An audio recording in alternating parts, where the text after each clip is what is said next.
you. All right, let the record note that both Council Member Cruz and Vice Mayor Walter are absent and are excused from today. Thank you, sir. Conflict of interest declarations, do you have any?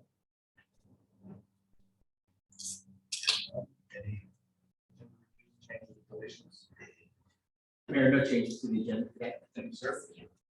The public comments, any person wishing to speak to the city council on any item not listed on the agenda may do so at this time. Members of the public have the right to speak on any item on the agenda at the time the item comes up for consideration. Pursuant to the Brown Act, the city council is not allowed to consider issues or take action on any item not listed on the agenda per city council policy. 3 minutes are typically allotted. Let's see anyone. This is a 0 on the attendees, correct? Board communications. There's no communications. All right. All right. I'll get that. Thank you, Mayor. Good morning, Mayor, members of the council, senior staff, planning commissioner. Thank you for joining us this morning for our annual budget workshop.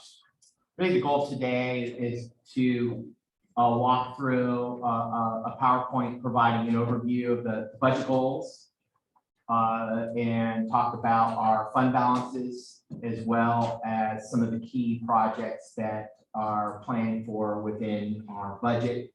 And we'll have senior staff kind of speak to some of those items.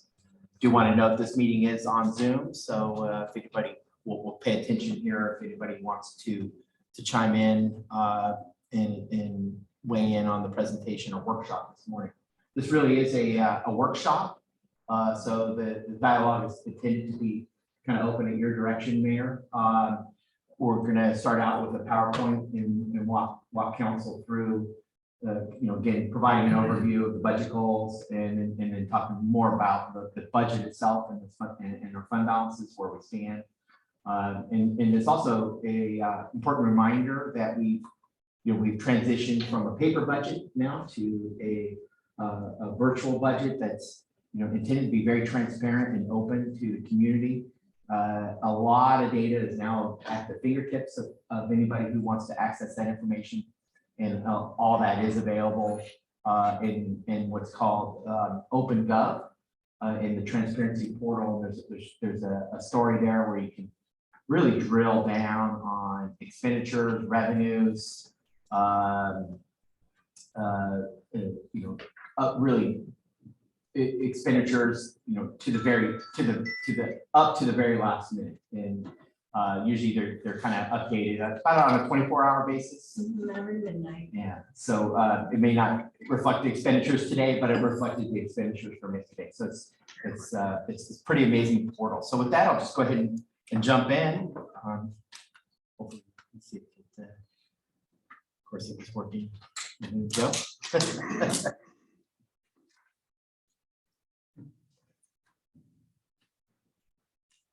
All right. Well, this up here.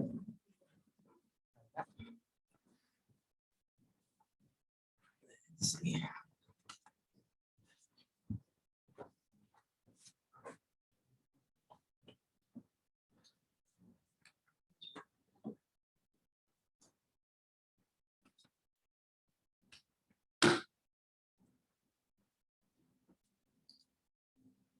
Okay, so the agenda today is to provide an overview of goal setting, talk a little bit about our multi-year budget process. This is going to be our first attempt at doing a 2-year budget, and I think there's some real benefits in having a kind of a look at a 24-month period versus a 12-month period. Reflect on the goal setting process that we talked about with council. Overview again of that 2-year budget framework, top budget themes. And then we'll kind of get into the heart of the budget with a review of the fund balances and significant department updates. So again, just a real quick overview of the goal setting process. The intent of goal setting is to help inform what we're doing here, what we're including in the budget and why. So the goals that we identify and what council supports is really an important way of informing the priorities set by council. Goal statements in the budget do reflect, our funding initiatives, staffing allocation, and then ultimately within our operational budgets. Again, we're moving from a one-year budget to a two-year budget. So we're currently in fiscal year 21-22. The budget process that we're engaged in is to develop budgets for fiscal year 22-23 and 23-24. And one of our kind of key efforts is again with the two-year budget is to better help inform both the council and staff kind of a longer term forecast on both our expenditures and revenues. And I think that'll become evident as we work through the budget today. We also note that with the two-year budget process, we've spent a lot of time just to be able to get to this point and be able to bring a draft budget forward. With the two-year budget process, we really anticipate it's going to save quite a bit of time and effort.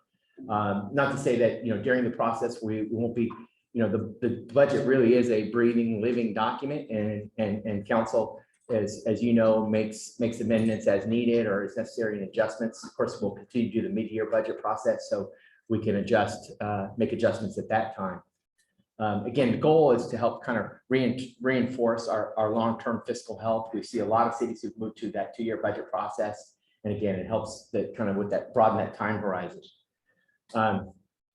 So again, one of the things, the way I think about budgets is ultimately they're kind of dollars and line items when you look at a budget, but why are they there? They're really to help define what we do and what are our intended outcomes. What are we trying to achieve? So, linking our goals to those resources. When staff particularly approaches a number of projects, we've identified timelines for completion. We often look at it. Given that two-year time frame, kind of immediate, midterm, and long term within that budget, within that two-year budget. So kind of 0 to 8 months is within the near future. 8 to 16 months is that midterm, and then 16 to 24. Really looking at kind of at the end of that two-year cycle. Recognizing that council can, things come up, things are modified, and priorities do change, and staff's needs to be flexible to address those ongoing issues when they arise. So these are some of the budget goal statements that we identified for the current fiscal year. One of the key priorities, of course, was economic recovery.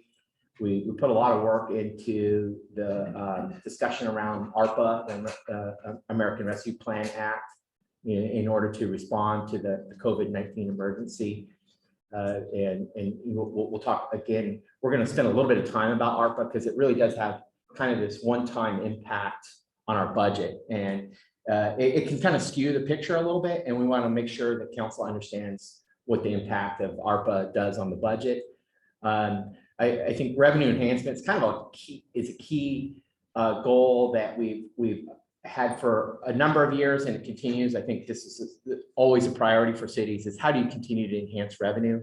Some of the things that we've done, of course, were renewal of the utility user tax, but also adjusting water rates, because those are critical revenue sources for us to carry out our mission. Of course, this year we also focused quite a bit on public safety and emergency preparedness. I want to acknowledge especially the work that Chief Ferguson has done and Lieutenant Parker in our police department, and updating our emergency operation plan, and also the work on the Resilient Cloverdale initiative, bringing forward with the chamber taking a lead role in what we call Clove Ready, and preparing our evacuation plan, which was not only mandated from as a requirement, but it was also just a significant, important emergency preparative initiative that was carried out this last year. So I'm personally really proud of the work our team did, and the work that our chamber did together, and working with the Resilient Cloverdale and Citrus Fair and our partners in the county to do all that work. I think it's really beneficial for our citizens, and you kind of see some of that also reflected in some of the other activities. Most notably would be some of our vegetation management that we've been working on. And again, that's reflected in our budget. It's been a key priority. Let's reduce our fire threat in our community.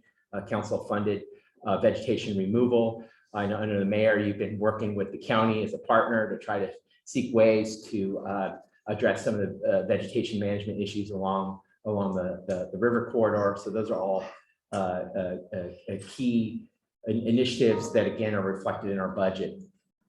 Moving on, housing and homelessness, the council approved an ordinance updating the downtown zoning and as well as the TOD zoning districts to address again our need to provide and support affordable housing in our community. So there was some initiatives, and of course we continued our efforts with the Community Homeless Advisory Group. I think it's been beneficial to have that subcommittee work through some of the critical issues and have a venue for the community to speak to some of their concerns while we try to solve some of those issues, at least on the local level. Moving forward, infrastructure and technology. You're going to see some of these goals kind of roll over, but we continue to invest in our key infrastructure. That what I think of when I think of our infrastructure, I think of our water systems, our wastewater system, our streets, our parks, and of course our technology and our facilities. And we've done a lot of investment lately in streets with the Complete Streets project, our Vista View project, the repaving at the airport. So there's been some pretty significant investments made. I know not everybody's happy, but we've signalized the Treadway intersection. That was a very major investment made by the city, and I think it's intended to address future growth.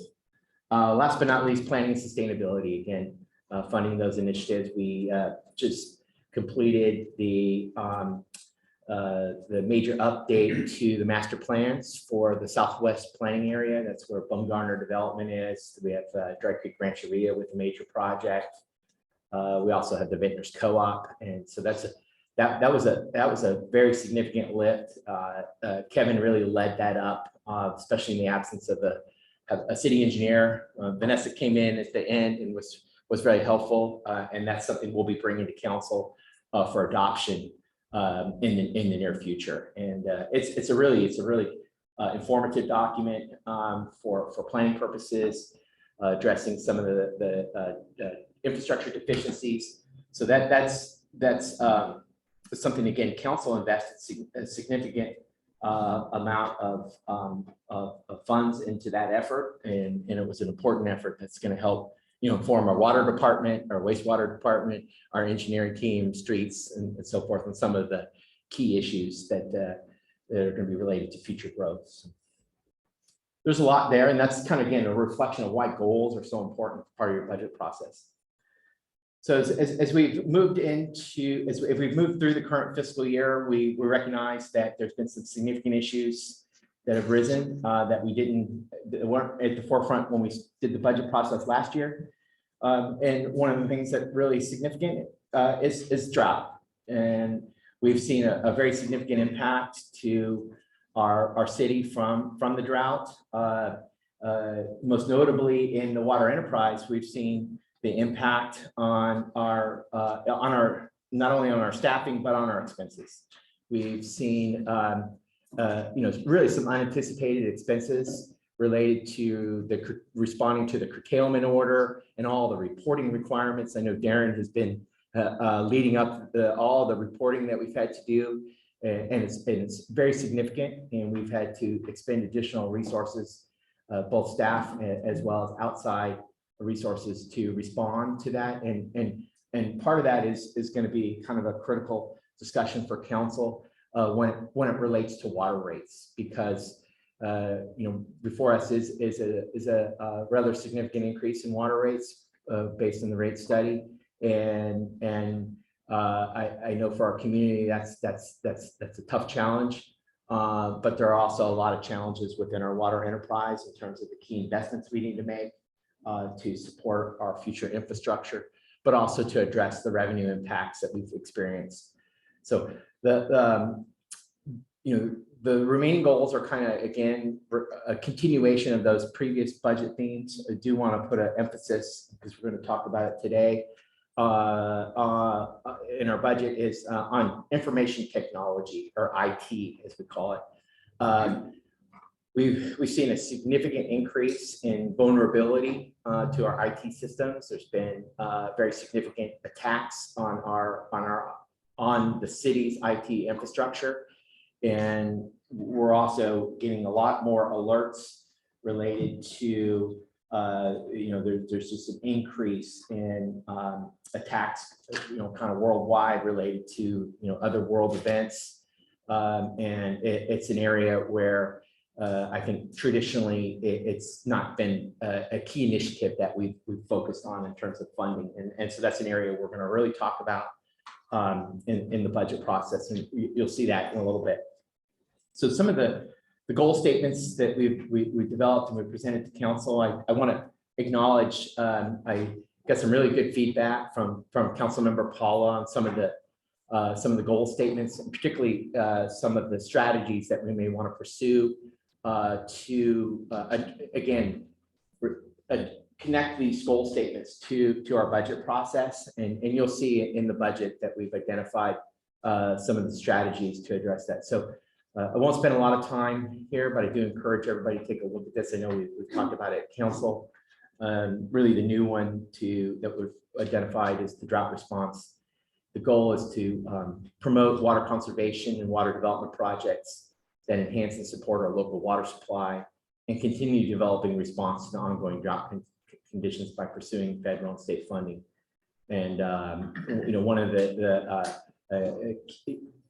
things we were very successful at doing, and taking the time to acknowledge all the staff's work on this, was, Vanessa, really your help with getting that DWR grant, $3 million to help us with our drought response is going to be key as we move forward. So I won't touch too much on that. So today what we want to do is do a review of the fund balance. And just for reference, one of the key focuses when we talk about fund balance, of course, is the general fund.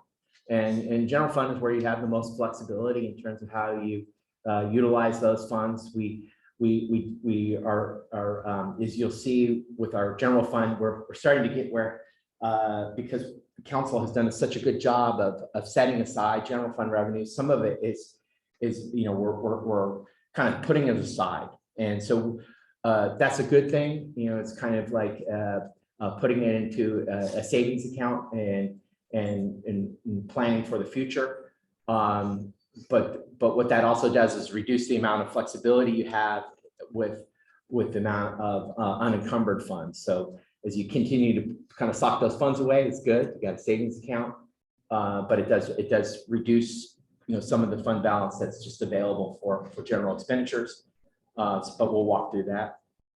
Again, talking about the ARPA funds, we'll cover what council's direction was on the ARPA funds and how those impact your fund balances. Again, ARPA refers to the American Rescue Plan Act. And just for a reminder, we received or were allocated just a little over $2 million, $2,070,000. We've already been allocated from the Treasury $1,035,000 for current fiscal year. And at the end of this fiscal year, or very start of next fiscal year, we'll get the other $1 million. And that's accounted for in the budget. There's a number of special revenue fees too in the budget. And those are all very important to how we address some of our key priorities. Impact fees, we've identified in the budget how we plan to use impact fees, particularly for some of our key park projects. We've got some important park projects on the horizon where we're really proposing to use impact fees, both Quimby and Park and Rec fees to help cover the cost of those projects. Other special revenue includes the Landscape and Lighting Assessment District. Those funds really stay within those particular, within the district, but also within each of the zones within the district to help pay for largely landscape maintenance and lighting. We also have PEG fees. This is a public education grant fees. These are collected really through our buying through Comcast and help cover some of the costs for streaming our council meetings. And then very important is our Measure M, and it's now very confusing when we refer to Measure M. Often or historically, when we talked about Measure M, we were talking about roads, and it was Measure M as it was approved as a 1/4 sales tax on roads. But when then there was another 1/4 sales tax passed, it was also Measure M, and it's Measure M parks. So when we refer to it, you might hear us say Measure M roads, Measure M parks, and they're both critical fund sources for one, roads is for street maintenance, and then parks is for park maintenance. And then last but not least, our enterprise funds. And we have 3 of those. It's really our water, wastewater, airport. So let's go ahead. So this is a worksheet reflecting the American Rescue Plan. What you again see here is, let's see if this works. It's a little small. That's the amount of revenue that we indicates going in the budget. So $1,035,000 this year and $1,035,000 July 1. The majority of that revenue, 1.8 of it is allocated really to what I would refer to as kind of infrastructure, with kind of water, being the key enterprise fund that's going to the funds have been allocated to by council, with roughly right around about $1 million to water, 250,000 to sewer, and then funding for broadband. The goal of which was to help extend internet services to our water treatment plant, our wastewater plant, our courtyard, because I know our team has mentioned more than once how important internet services are in our network connection, and it's so poor. That's really kind of the bulk of the ARPA funding. And one of the things that while council allocated it to these categories, just want to really kind of talk about a little bit is how that revenue is reflected in your budget. There was a specific fund established. It's Fund 260. It's a little bit down. It's a little bit down here. It's coronavirus local fiscal recovery fund. You see the $1 million here, and what you see is this is the revenue, and what is identified here is transferred out. Well, that's with the change in the update in the legislation. The ARPA funds were transferred. We were able to capture that as lost public revenue, and so that $1,035,000 was is shown as a transfer into your general fund. So what that does is, where you see that is at the top here. You see a pretty significant transfer in. And so it bolsters your general fund. So I just want to make sure that that's clear, because what that's doing is kind of showing, well, you got a lot of money in your general fund, but council has they've allocated that to specific purposes. Now there's still some flexibility there. It's in the general fund. We haven't transferred it to the water enterprise or the to storm drainage or to those other categories, because we want to work with council to identify what projects you want to fund, and then we'll transfer it in to those water enterprise or those other funds as you direct us to. But right now it sits in your general fund. So that's where the money is parked. That's consistent with the legislation. With the change, it was the federal government kind of heard cities say, hey, you've made it so burdensome that we're going to allow you, for especially your smaller cities, just to consider general fund revenue as what they call lost public revenue. And our finance director has already filed a report with the Treasury indicating that that's our that's the how we're using the funds is for lost public revenue. What that does is it gives council flexibility in terms of how you use those funds. I mean, literally, you could just park it in your general fund and leave it there and say, hey, we just want to bolster our fund balance and be able to use it as you wish. But council has been clear that at least thus far that you identified the project. So this in the budget documents that our finance director and our finance team prepared, there's a summary of fund balances for our current fiscal year, as well as fiscal year 21 or 22-23 and 23-24. And I'm just going to talk a little bit about this because there's some key takeaways.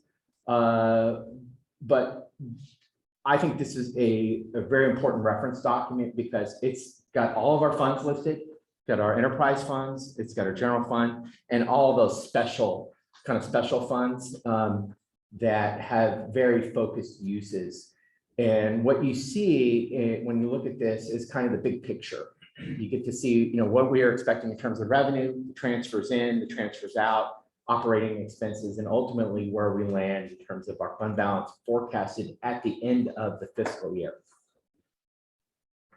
So one of the key takeaways of the kind of what I say or identify are the three key funds is, and when I refer to that, I'm talking about our general fund, our water enterprise fund, and the wastewater enterprise.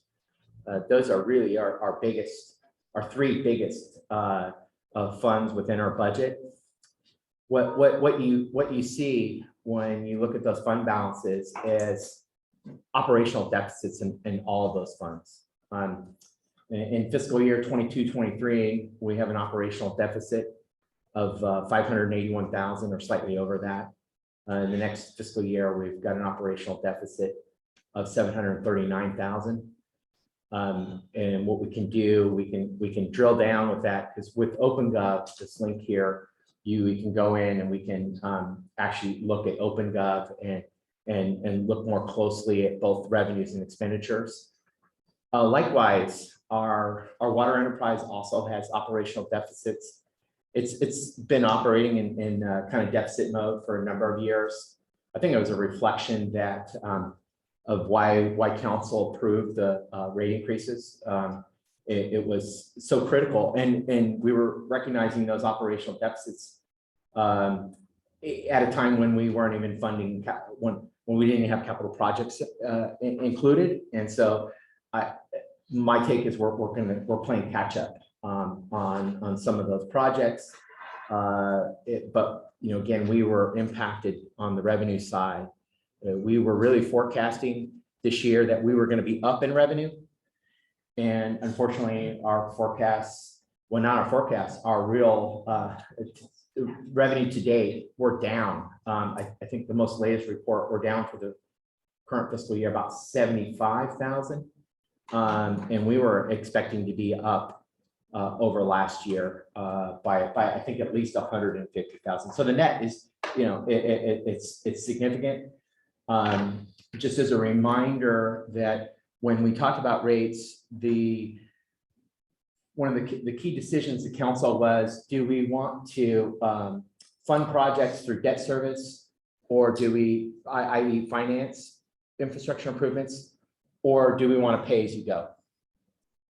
And the decision, and I think it was a wise decision, was let's pay as you go. What that means, of course, is that you have to be prudent and set aside fund balance to be able to pay for those significant capital investments that are being made in the water enterprise. And there some of the complications are that now council has authorized the use of ARPA funds to help pay for water enterprise funds, or help pay for projects. We haven't specifically named the project yet, but I think there's some really good ones on the horizon. As well as we've received, at least notice from DWR that we're going to get $3 million in grant funds.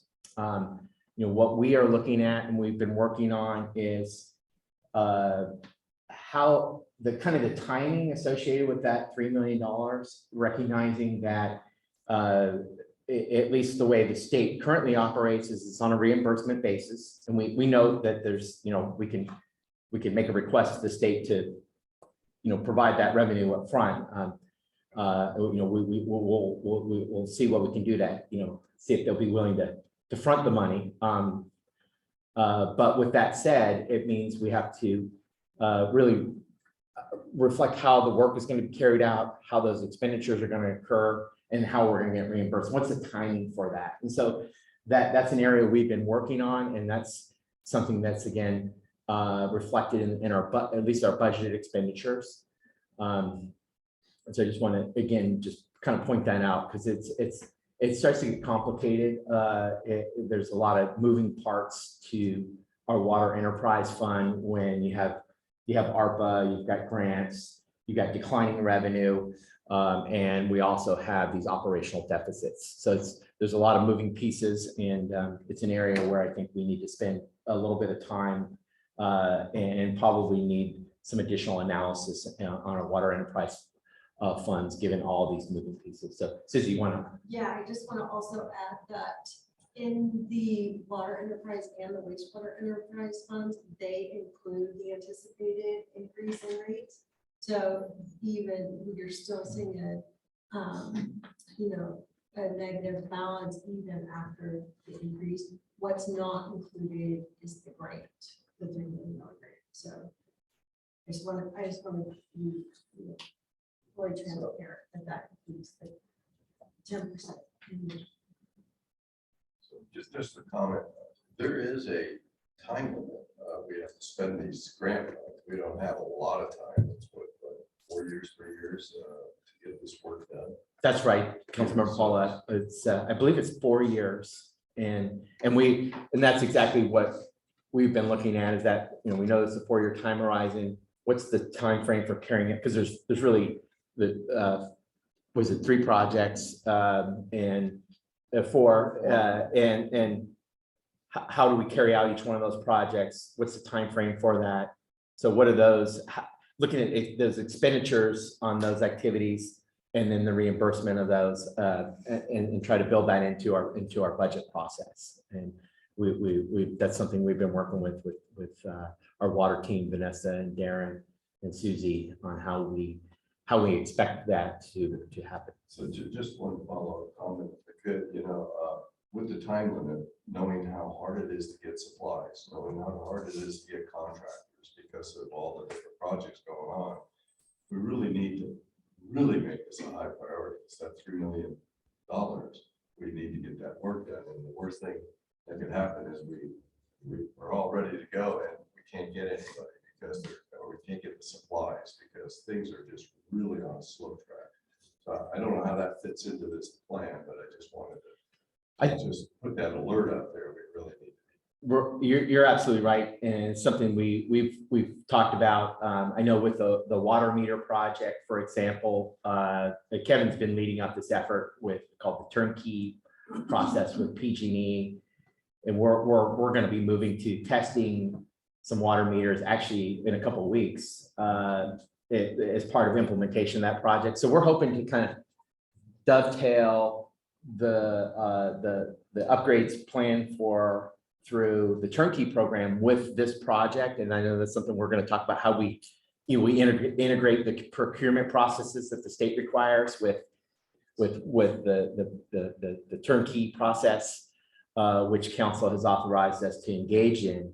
And I think it's actually, because the way the grant was written was to fund about half the meters, Vanessa. So it wasn't like a full to do them all. So with the turnkey project, we really want to do them all. So it's going to be, what we're going to be bringing to council is hopefully is a plan that shows how the grant revenue is going to help pay for these meters and how we're going to implement the project through working with our vendors that have a lot of experience with implementing this project, water meter projects on behalf of cities. So that's a work in progress, but we know that that's a key one in terms of we've already had those discussions about supply chain issues, because these we got to replace nearly 3,000 meters. And so it's going to be a function of, getting them all and getting them installed. We're certainly cognizant of that. I know we have a vendor who does a lot of our SCADA work that we can engage pretty quickly. I think to your point, Councilmember, we recognize that, and kind of saw that when at the top of the goals is drought response, and again, that grant being drought response. Councilmember Bagley. Yeah, I think we're all pretty aware of the supply chain issue, and it's just yet another component that we have to plan for. So that's an important part of the conversation. I guess,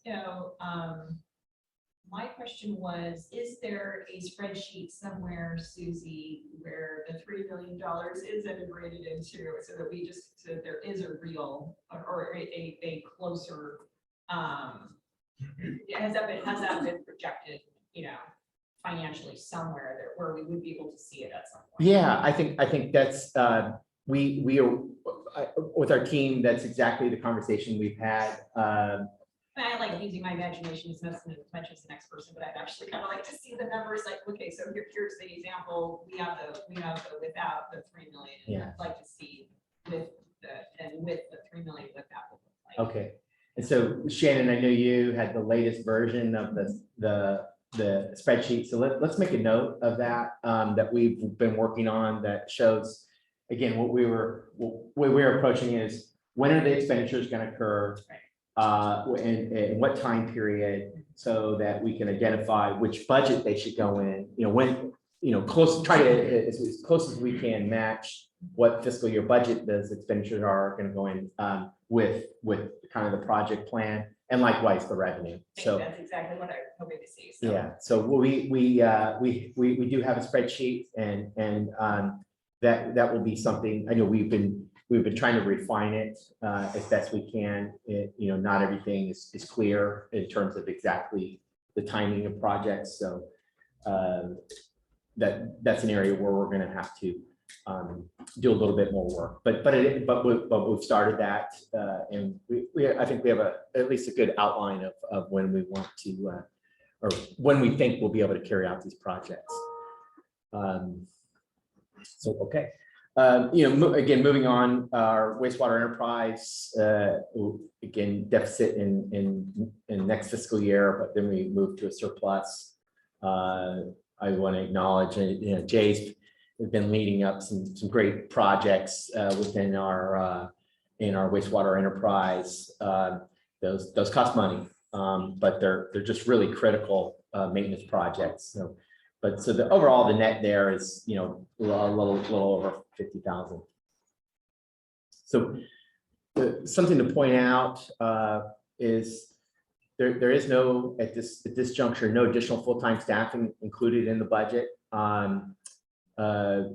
There are some staffing considerations that we've been working on. We don't have those fully developed yet. We do believe that with the Measure M Parks funding, again, council allocated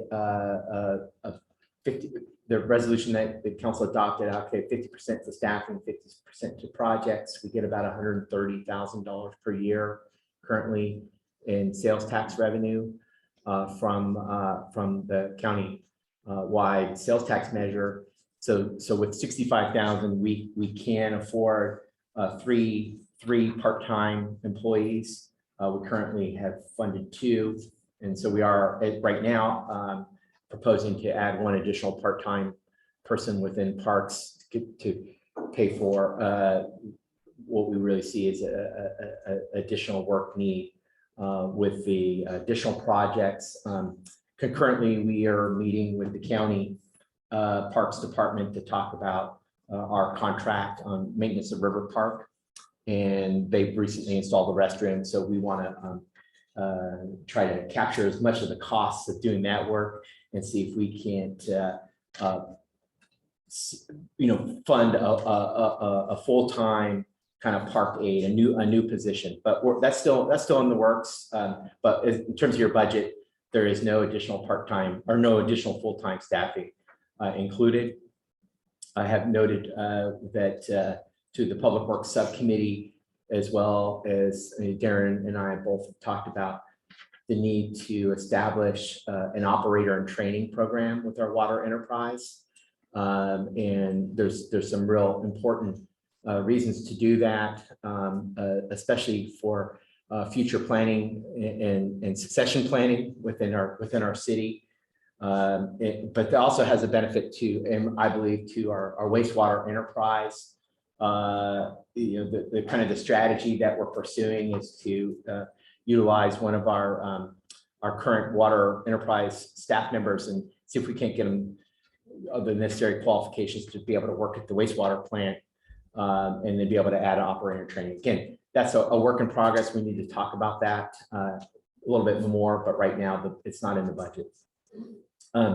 We also not included in your budget is there's no cost of living adjustments. I know that's an important conversation that we're going to have with our labor groups and ultimately with council. But right now, we did not forecast or include any COLAs within the budget. I'll remind council that when we did the financial forecast that was prepared by management partners, they recommended keeping COLAs in the, looking at, again, a much longer term financial forecast. Their recommendation was to keep COLAs kind of in that 2.5 to 3% range, just to be able to be sustainable. That doesn't mean we can't deviate from that, but that was, again, their recommendation is kind of a strategy to maintain sustainability from a fiscal health perspective. Last but not least, again, we talked about is the American Rescue Plan revenue. Really, while it's general fund revenue, where we parked it going back is where you see it again. When we talk about it was transferred in. Where you see it in the budget is up here. It's assigned or reserved fund balance, and that's kind of what I wanted to highlight a little bit about your budget is you see of the $6 million fund balance that we project ending 22-23, $4 million of that is assigned. So the flexibility here is if you keep it assigned, the $2 million is kind of your unencumbered or unreserved fund balance. That's where there's some, I would call, greater flexibility. Council ultimately has ultimate discretion on all funds, so you can change that. But in terms of current policy, your assigned or reserve fund balance includes your budget reserve per your policy, but also because council adopted that resolution with the ARPA funds, we put that in the assigned or reserve fund balance category because until we identify those specific projects that we want to use ARPA funds for. And that's something we can talk about. It's, hey, we want to, in this budget, we want to use ARPA funds for this project. We can do that. There's discretion there. So what we've seen is I remember sitting here talking about our fund balance being, 2.8 million, 3 million. So, council, you've done a good job. You've really built up our fund balance. We're around 60%, I think, of our annual expenditures. When you talk about operating expenses of 10 million here, and you got a 6 million fund balance, you got a 60% fund balance. So that's a great thing. But remember, being mindful, looking out and seeing these trends, we also have to think about what's the long-term impact. When you're doing that, you're putting money aside, you're putting it into your savings account for, it's kind of these rainy day funds. So that's a good thing. But I just, again, want to be mindful of that. So at this time, I just want to take a pause, and then we'll kind of jump in on some of the things that we, some of the kind of key expenditures. I didn't include in the slide. We didn't include all the things that are kind of routine. So, for instance, every year we budget, say, $1,000 for professional memberships, or we budget, $1,000 for training. I thought where council probably wanted to focus was more on the big items and the things that you've directed us to do over time. And so that was kind of our goal with this. If there's any of those more routine expenditures that you want to visit, we can look at those at any time. We've got OpenGov, we can pull that up and we can look at those specific, line items. But for the sake of time, I thought we'd focus on the kind of the bigger items. And that's really what we did here is pull out what are those kind of key expenditure items that council has, directed us to undertake at your discretion. And just what we've put in the budget for those. So Mayor, I kind of want to just check in with you, how you want us to proceed? You want to do a check-in? No, this is great, and I want everyone to know that even though this is a formal meeting, I want it to be, as long as we don't be respectful, be informal and voice your opinions, but be respectful for each other. So you don't always have to, ask for my permission, please, if you're running the meeting, I want you to do so. I'm feeling like this is we're missing some parts when we haven't done any type of negotiations. I think those are big numbers. We don't have set. When we see huge deficits like $740,000 of water, I really want to dig into that deep and find out why. We've raised everything. Why is the net not working right? Right. Things like that. Where's the money being spent that needs to be spent more or better, more efficient? And to Jay and say, okay, you have a surplus. You're the only one. Why? What's different? Things like that. And we talk about staff considerations. I know 3 different positions we have discussed that we want to bring in. Those are huge numbers too. Right. And so it just seems like there's some big parts that weren't. Yeah, and I want to, note too that, as we presented to council, the results of the recent audit for 1920 is, even within that fiscal year when we did the budget, we did forecast that we would end up with operational deficit that fiscal year, and we ended up with a fairly significant net increase, and there's some important takeaways from that.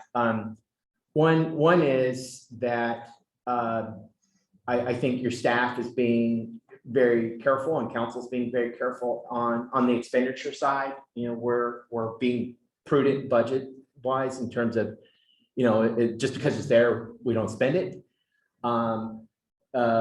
But also some of that is because we don't carry out every single thing we budget for. And we do talk about that. We desire to, and some of it is you budget for it anticipating, and you might not get to June. So then it really kicks over into the next fiscal year. So, I call that kind of kicking the can down the curb a bit.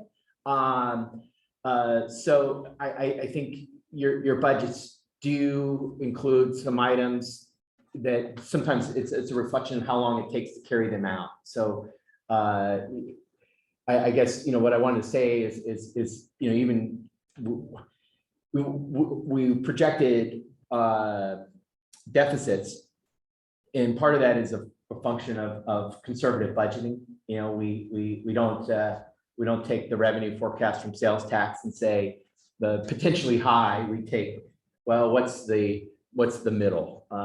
And we seem to have, they seem to come in pretty close. When you say Susie, usually when we do that, and so we're not providing an overly rosy budget on the revenue side, and maybe we're not carrying out all the projects or not have all the expenditures. A good example this year is we've been without a city clerk a big portion of the year. So there's been some, there's some savings there. Thank you, Michael, for coming on board. So things like that happen. We really do, do our best to forecast the revenues. We walk through them very carefully and try to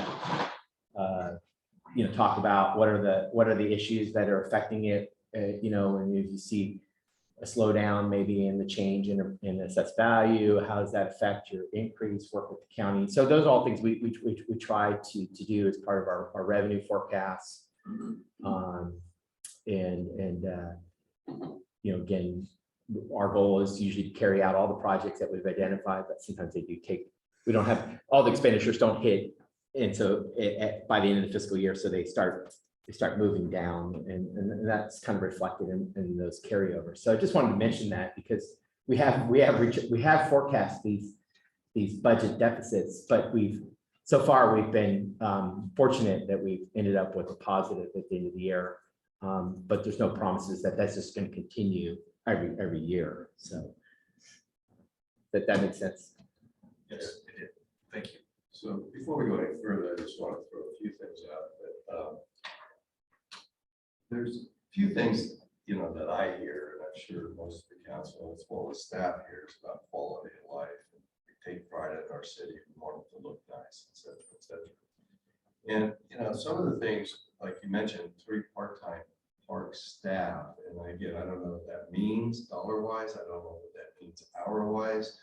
But I do know there's a lot of work out there that needs to be done. And I do know one of the biggest complaints I hear about the lighting and landscape district is people are paying for it. It doesn't often, by no fault of the park crew, they're just everywhere. But it's not, I guess it's frequently cut as it needs to be based on rain and weather. So I question whether 3 part-time versus 1 full-time would be the way we should be looking at least for this budget. And I mentioned to you, I know using Measure M funds parks is important, but we may have to augment that with some general fund, make that happen to provide that service to the level that we need to. Not suggesting that, I just want to know if we could talk a little bit about that. The other thing is we know that housing project on Asti Road is approved, and it's going to happen. We also know we're going to have a lot of people living out there, people that are going to come into town from school, from the restaurants. And we do know that there's no sidewalks in some portions, there's no bike lanes, and we're going to have to deal with that. So I think that needs to be something that's identified, at least as something we need to look at, because it's going to happen. Hopefully we'll get some grant funding, but we can't bank on that. So we have to have a plan. So I'd like to see where that fits in, as well as the Hillsburg Avenue, Cloverdale Boulevard intersection. We've had a lot of accidents there. We've had fatality. We need to do something there. And we've talked about it at the Public Works subcommittee meeting and several months now, but we need to have a place mark in the budget to make something happen, to fix that, make it a little safer. And the last thing I just want to mention, well, 2 things is one is the school resource officer that's coming back. I want to know if that's in the budget. Is that something we've identified and how that's going to fit in? Because through the school city subcommittee, we're talking about whether we're going to implement that. The school district's prepared, but we need to come up with a plan on how we're going to fund that and what that looks like, coupled with the vegetation management system. And I know that's something that Hector's been actively working on, but that's not going to go away. Sure. And we need, because of fire mitigation, we need to have that. So that's why I go back to that full-time versus the part-time, because that all fits into, being able to take the trees up, get the dead vegetation, chip it, move it, and that's ongoing. So anyway, I just wanted to stop there. And on the revenue side is the TOT. Ours are so low compared to the other cities, and I question why. And I know we talked about doing an audit and making sure that people are paying the TOT, but that's concerning. There's several, it could be hundreds of thousands of dollars there we're not getting that we're entitled to. So Right. I wanted to know where that fit into the budget. Okay. All very good questions, and some of that will be some of the items that you raised will be addressed in the following slides. I'll note that the the SRO was so recent, I think it kind of, just boiled up. We did not include that that's not identified in the budget, what that looks like, either on the revenue side or the expense side. So that's an area where I think we will need to have some more conversation. And I guess, I think, what's important to note is, we're here on May 4th for budget workshop, just for this purpose, is to get that input. Our goal, of course, we got a council meeting next week, May 11th. But the following meeting will be bringing, our goal was to bring at least a draft budget for conversation with council. And then we've got 2 meetings in June to kind of be able to make final adjustments. Ultimately, obviously, we want to be in a position to adopt the budget, before the end of the fiscal year. So we have expenditure capability to continue operations. But so we have a little bit of time to make some final fine tuning and adjustments. And that is part of this workshop, Councilmember Paul, is, make sure we hear you, get your input, and then, give us direction on how you would like us to build that into the budget. So SRO is not one how do we want to tackle that? How do we want to fund that? How do we want to, or and maybe it's not additional funds. We just count the revenue that, potentially we could receive from the school district, but there's different ways we can approach that with your feedback.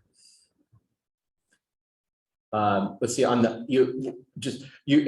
I think most of your other questions will be addressed as we walk through the presentation. We do have funds in the budget for Osti Road streetscape improvement plan, and that's going to be, we're proposing to fund that with impact fees,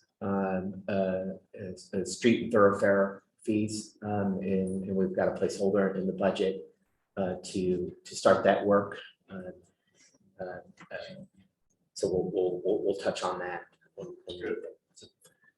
Mayor, is it okay if you want me to proceed? You want to open it up for? Please go. Okay, all right. So city manager budget, again, pretty bare bones budget. The items that are notable that stick out that we've included is continuing funding for Cloverdale Connect. We've elevated the prices a little bit just to kind of reflect what we had anticipated would be some relatively minor cost increases on an annual basis. So that's you'll see that in the budget, 18,000, a little short of 19 and a little short of 20,000, continuing that into the next 2 fiscal years. Also, we've budgeted 14,000 per year for consulting facilitation workshop. That's kind of a team building, and that's a continuation. Do we have that on did we get that presentation? I did not send this to you, Okay. but I will send it. I don't remember seeing that. That's what. Right, I'll send this. I'll send this out to council, so you'll have, and you can make your notes and then get those back to us. I've included $5,000 in the budget for R3 consulting. There are really our go-to solid waste consultants, and we often need them to their professional expertise on matters related to solid waste. That's really kind of the highlights on the city manager budget. There's not much else there. There's all the other things are just there's the kind of the standard items for training, professional development. There's not any significant changes. I want to move on to community development. I'll turn it over to. I have a question. Oh yeah, On the prior slide, on the R3 consulting. Yeah. Do they also do grant writing for that particular solid waste? I'm not familiar if they do grant writing, though. I'd have to ask them if there's a specific, if they have staff that will prepare grants. One of the benefits in Sonoma County is we're a member of a JPA called Zero Waste Sonoma, and Zero Waste staff has been really good at applying for grants that benefit the JPA, and it's been nice because they've a number where a lot of the grants in solid waste come from is from Cal Recycle, the state agency, and they handle all the grant administration, all the grant writing, all the reporting.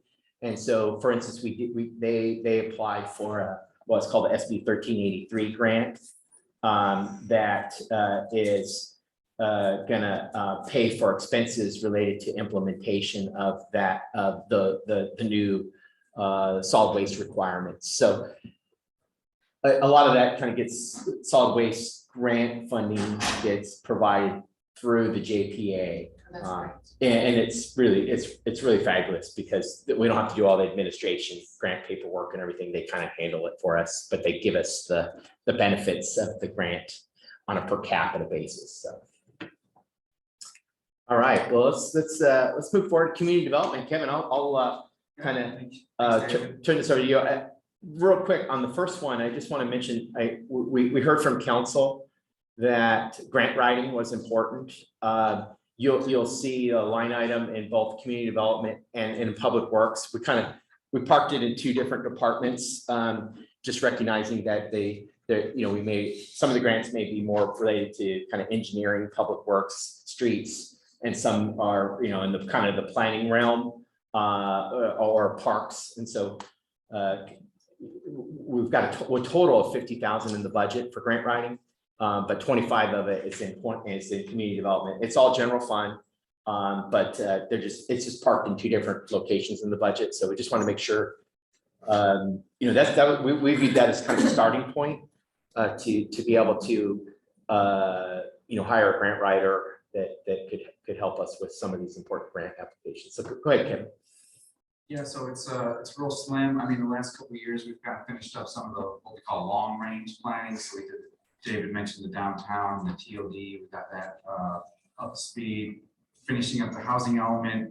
I think this year it is very slim. We're going to be focusing really on processing development projects. I mean, it's a very small department. It's LaFell and the so we're not going to be initiating any like long-term planning projects as we just finished those, like I just mentioned. But one of the things we did start last year, proposing to continue, is Robert Smith as a code enforcement service, which has been excellent. Very impressed with him. I'm happy to have him.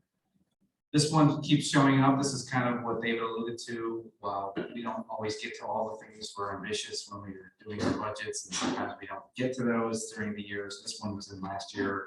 I'm determined to get this one done, updating the building permit fee, which hasn't been updated in a number of years. Coastline, that's just kind of a lot of this gets reimbursed through development review and we charge developers for our time. Rate apportionment study. This has to do with David mentioned it. We just finished up our South Cloverdale infrastructure study, so we're going to be bringing that to council in the next few months or sooner. And the next step to that would be to set up a community facilities district. So we understand all the needs down there. We know the sewer, the water, everything that's going to be required to accommodate development in that area. So the idea here is to set up a district to help pay for that and to get the landowners in the future to help the ongoing maintenance and upkeep of all of that. So in order to do that, we need to do this rate apportionment study. We've got some informal kind of quotes for around 25,000. So that's what that one is. Sequel planning assistance, we may or may not use this. This is another one that could, potentially roll over to next year, but we have this in here just in case we need extra help doing sequel work for city-related projects. And then I mentioned the housing element, only 10,000. That was basically the housing element, and you're going to be hearing about it next Wednesday at the council meeting as an update. Should be done in the next few months. It's going to bleed over into the next fiscal year. It really was paid for mostly by grants from the state this year, which is really good. That's another example of like the long range planning things that we're kind of wrapping up this year and not planning to do many more of them next year. So next slide. Hector, you can help me out with the next one. Okay, and this goes to, I think, some of the questions that Councilmember Paula, you raised about vegetation management. These are some line items here. Hector, do you want to touch on some of these initiatives? Sure. The senior center painting, I think Craig that put that in there, but from what I've heard, the senior center, the building hasn't been painted in several years. Yeah, I think it hasn't been. Craig said it hasn't been painted since they built it. Yeah, and there's a lot of. I think Craig's been kind of after us about, so we decided to get this one in the budget for sure. And I know Craig has been doing a lot of the work himself, like replacing some trim jobs out there he's been doing, and he's been doing a lot of caulking around windows and stuff, trying to save us a little bit of money. So that's definitely something that we need to address hopefully in this budget. And then the brush chipping and all parks, I just wanted to give the city council members and mayor just an overview of how much it would cost to hire out Economy Tree Service, which is the company that gave us a quote, and that 12,500 is equivalent to, according to him, chipping roughly about 200 yards of material.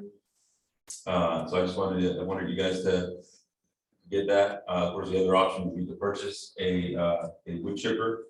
I got a verbal quote to purchase a wood chipper, and this would be like a mid-size wood chipper, and it's cost roughly around between $50,000 to $60,000. And just some of the items that this is what I got from another Sonoma County Fire Fuels information from Chief Marshall. This is just some of the maintenance activities that need to be performed on the machine on a daily basis and weekly basis. I don't know if you want me to go over it, but check the engine oil, check general equipment, check tire pressure, clean. Every 20 hours, you got to clean the engine, the steer, and cooling, and change the oil, and just a lot of maintenance activities that need to happen on this machine. Another challenge for the wood chipper is that we currently don't have a truck to chip the chips into it. I did propose a new truck, a dump truck, which will be, one of the reasons why we put it in there, just in case council decides to go forward to purchase the wood chipper. That dump truck right there will then be utilized to put the chips into the truck. I think we wanted to just give you the option to show how much it would be if we contracted out the chipping service, given what we learned about the maintenance of that piece of equipment is pretty high and costly. I mean, Hector, would you say Wayne's pretty responsive? You can get to things pretty quickly if you have a pile. So I don't know, it's just an option to consider. How much do you chip per year? How many yards do you think? Roughly about that. That's 200 yards. we don't chip nothing right now, but with Wayne, this is a new item. Wayne would normally, so what we normally do, the current process is we grab the vegetation with the backhoe or with by hand, and bring it over to the courtyard. And then from there, it gets put into 40-yard containers and then haul off to the county. And then they chip it, and then I guess make it into wood chips. We can get some of the chips back. Asking because 200 yards isn't very much. We did more than that now that the third part, with the city. Right. And that's 12,500. Just 2 days. So If I can chime in, it also takes a lot of more labor. You have staff that has to pick it up, haul it, take it down, so you have 1 or 2 employees that are tied up where they could actually be, in my view, out in the field chipping. And all that, does it all have to be put into a dump truck, or could it be chipped on site and just spread out on site? Right, depending on what the location is. If you're out like in the open space, we'll be able to just broadcast the wood chips right there on site. If you were to chip something on the street, then we will need that truck to put the chips in with the gooseneck to put the chips back into the truck. But getting back to the fire vegetation management, a lot of that's done out in the open space. And it's all along the landscape districts as well. Just a follow-up question. This is something that we bat back and forth at the Air District a lot. It's like, well, clearly we need chippers in the North County. Do we fund it through, do we have shared chippers? Do we talk with the fire chiefs? And it comes down to, again, that maintenance cost. But maintaining the piece of equipment, and then also having the manpower to be able to run it.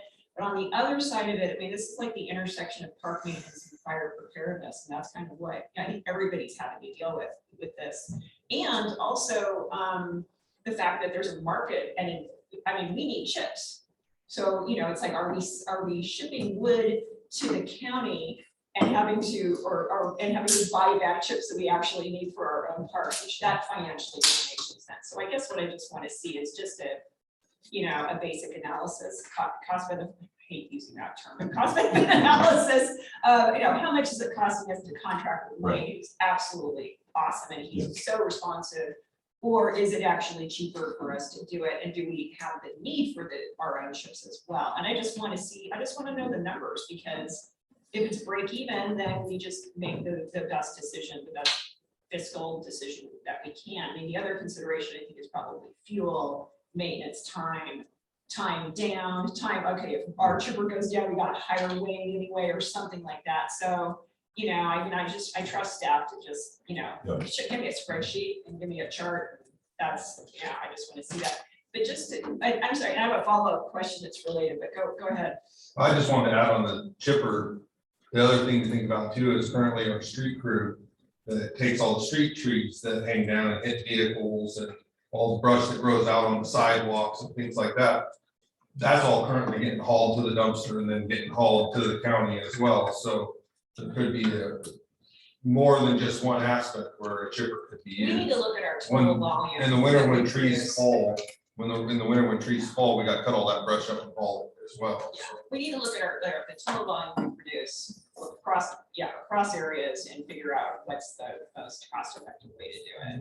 Because why are we shipping wood at probably a cost and then hauling it back? Doesn't make a lot of sense either. And then just a follow-up question on the stuff that's in parentheses one time. I mean, and maybe this already exists, but in my mind, these aren't one-time occurrences. They're maintenance. Shouldn't the thing like painting the senior center, repaving the Second Street Park, probably not security for park buildings, but shouldn't that be on the CIP? Because these are known eventual costs. Even if it's 20 years down the line, we know we're going to have to paint a building. So can you just kind of address that, as that's kind of why we built the capital improvement project list to begin with, so we don't have these costs popping up and surprising us. Yeah, I think, well, part of, for the purpose of the slide, the one time being, it's one funded, proposed to be funded once in the budget. Okay, in the budget year. Budget year, right. I want to see an asterisk.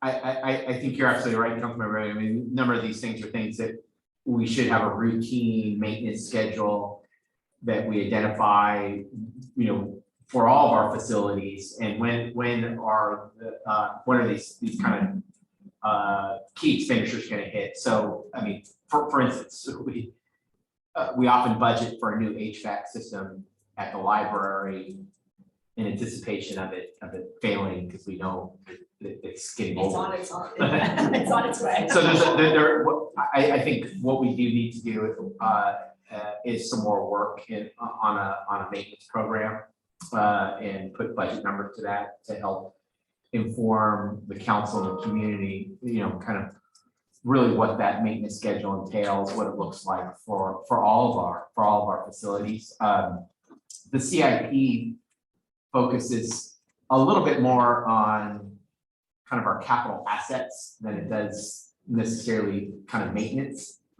So maybe with the exception of like road projects where you've got your pavement program, where the CIP's annual pavement management, and then it's got a dollar amount, and that's something we're going to talk about, pavement management. But I think what we don't have is a good maintenance schedule for and our maintenance program, and I think that's what you're asking for. Yeah, because I think that's really reflected. That's part of the issue with the unallocated general fund dollars. Is that people are like, oh, you have millions of dollars. It's like, well, no, we really don't, because in 5 years we're gonna have to paint that building. I mean, so I guess when we're working on the capital improvement project, maybe that was a misunderstanding on my part, because I assumed it was also had that maintenance component. When you buy a house, you don't buy the house, you buy the fact that you're going to paint it in 5 years and put a new roof on it in 20 years, and you're going to have to do all these things. And so when I was looking at the capital improvement project, I was looking at it in those terms. It's not only the assets and the improvements that we need to perform, but it's the ongoing maintenance on these assets that you're redoing the plaza awnings. refinishing those as often as they need to be refinished, doing the maintenance on, painting the buildings of the parks, painting the senior center, maintaining the library. Those are all ongoing costs that are where funds need to be allocated for those, need to be earmarked for those. And I guess that's what I'm looking for. Right, no, I think we totally understand that, and the CIP does include some of that, Yeah. but I don't think it does it for all of our facilities.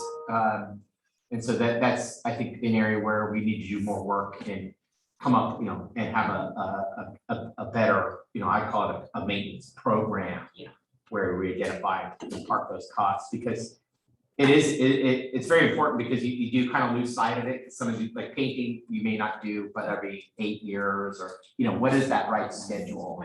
And so, and you start seeing, well, every year, council should be budgeting X number of dollars for maintenance, and then it's allocated to these different facilities, and it can really help inform the budget process. So I think that's something that we need to put a little more time into do. Yeah, I mean, Craig needs to be more a part of our, budget conversations. This year, he kept saying, we need to do this and that. So like, Craig, let's make a list. And so that's why we're seeing more of these things. And we'll have him more part of the conversation. He knows all the stuff on top of his head. We need to make sure we capture that before he leaves. This was the first year we included Craig in the budget process. And it was He knows it all. it was so informative, because what happens with Craig is he comes and he says, hey, we really need to do this. And then we go, well, it's not in the budget, so that's an area where it's a work in progress. And I think we'll make a note. I think this is a good one for like the Public Works Subcommittee, is developing a maintenance program that then, we really build on it, and we start reflecting those in the budget process. And just to add on, Councilmember Bagby said, we have talked about this in the past, as far as having a set-aside fund set up, identifying different known improvements and giving it a life expectancy. And I think that's great. So I would suggest that you do pull staff. And, when is the public works down there? When is the building going to need to be painted? When's it going to need a roof? What's the condition of all the buildings? And let's give it a lifespan. If you got a 7-year life cycle on it, how much do we need in 7 years to fund that, and start setting money aside each year? So in 7 years, the money's sitting there to make those improvements. That goes with the library, it goes with the senior center, and all of it. And we've done that, I think, for the police department on the vehicles. I think we did set some system up where there's, you got maybe a 6-year life expectancy on a car. So at 6 years, you get the money sitting there to buy the car, instead of saying, we're going to come up with $50,000 to buy a car. Right. So it's really important, I think, to take that to that next level. That's a really good model, actually, is the police car replacement program. That's exactly what we need to have for our buildings as well. Right. We learned that lesson the hard way, I think, with the police department. So, and USDA loans and all kinds of opportunities do come along, but they may not come along when you need them. So, having that end of life for buildings, I think is very, very realistic. And yeah, we learned that the hard way. And I made Jay. So, You're saying that's facility. I'll reply, yeah. I'd like to just go back to one item, and that's the chipper. I really think it's important, and I support getting our own. I don't think we should be dependent on other agencies. I think fire vegetation management is growing. It's not going to reduce. The need for this is going to be ongoing. We could put together, I would think, the maintenance issue. We could go into an annual maintenance agreement with somebody in town that is dropped off, whether it's every 3 weeks, to be maintained. That could be added into the budget. But to have our own equipment to do the job we expect our own staff to do is important. And always saying, well, we do it, but we just don't have the equipment, we're not able to get it, they can't get to it for 3 weeks, and we're just constantly going down that road.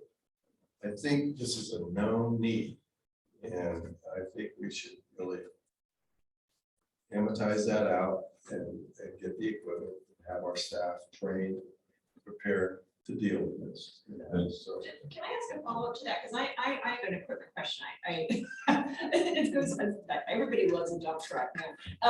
So is the chipper you're proposing, is it the same as the dump truck, or is it a trailer chipper? It's I've seen both. It's a trailer Okay, chipper, with like a gooseneck. So you Okay. can adjust the neck, depending on if you're gonna You go on can the truck where- or you on can the put the van. chips where you want them to go, right? Right, Yeah. and one thing we can do, since we're on the subject, one thing we can do is maybe we can do a share cost between all departments. I mean, all departments need, vegetation management, around, maybe besides, maybe Jay, that he doesn't have a lot of stuff out there, but, the water department, the streets department, the public works department, I mean, there's just all these departments, maybe a share with the L&L districts, open space, cemetery. And if you put the cost together and share it all at once, it wouldn't cost that much. It wouldn't be such a big impact on just one department. So is the dump truck separate from the chipper Well, trailer? the dump truck, we need it even if we don't get the wood chipper. Because you need to we place it. don't, yeah, Okay, thank we you have- for helping me understand. we need one of those and we figure there's always a little bit, costly is because if we do go in that direction of getting the wood chipper, this piece of equipment can help us utilize the wood chipper. And I feel that way because, one, it's ongoing, but two, I watched the crew doing a fantastic job. They have one in a truck, one on a backhoe, they're lifting stuff, doing it, the guy had to haul it away, and I'm thinking, all those man hours being spent moving stuff where that could be done right on site and get probably at least another 50% of that area done that same day, instead of running that stuff around. So you can get a lot more work done if you have the right equipment at the site. So I think because staff is money, and so we're spending it either way. Well, You and have the greenhouse right gas, tool. greenhouse gas more efficient too, because you're trucking it from place to place and trucking the wood and then trucking the chips back. Yeah. That's more greenhouse gas emissions, so if we can do it locally, that's why I just kind of wanted to say, it's like, if it's even a break-even proposition, it's probably something that I can support, but if we actually would save money and spread the cost over all of those different cost centers, that's a good thing.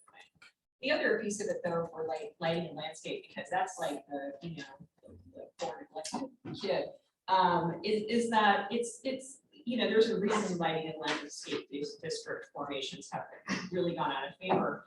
And I mean, I think that there are absolutely legitimate concerns and complaints and fire safety concerns and complaints, but I think that we can do a lot more to support our crew when it becomes, hotbed issue.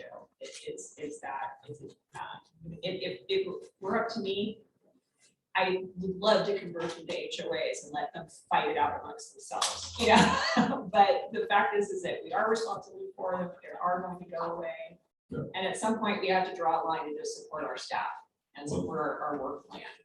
So I think that's a responsibility that the council members can take up and say, thank you for your input. Thank you for your participation. Here are the results of our plan. This is what everybody agreed to. Thank you very much. Since we're in the subject, just on the L&L I didn't mean to open. Let me the turn this page word. over.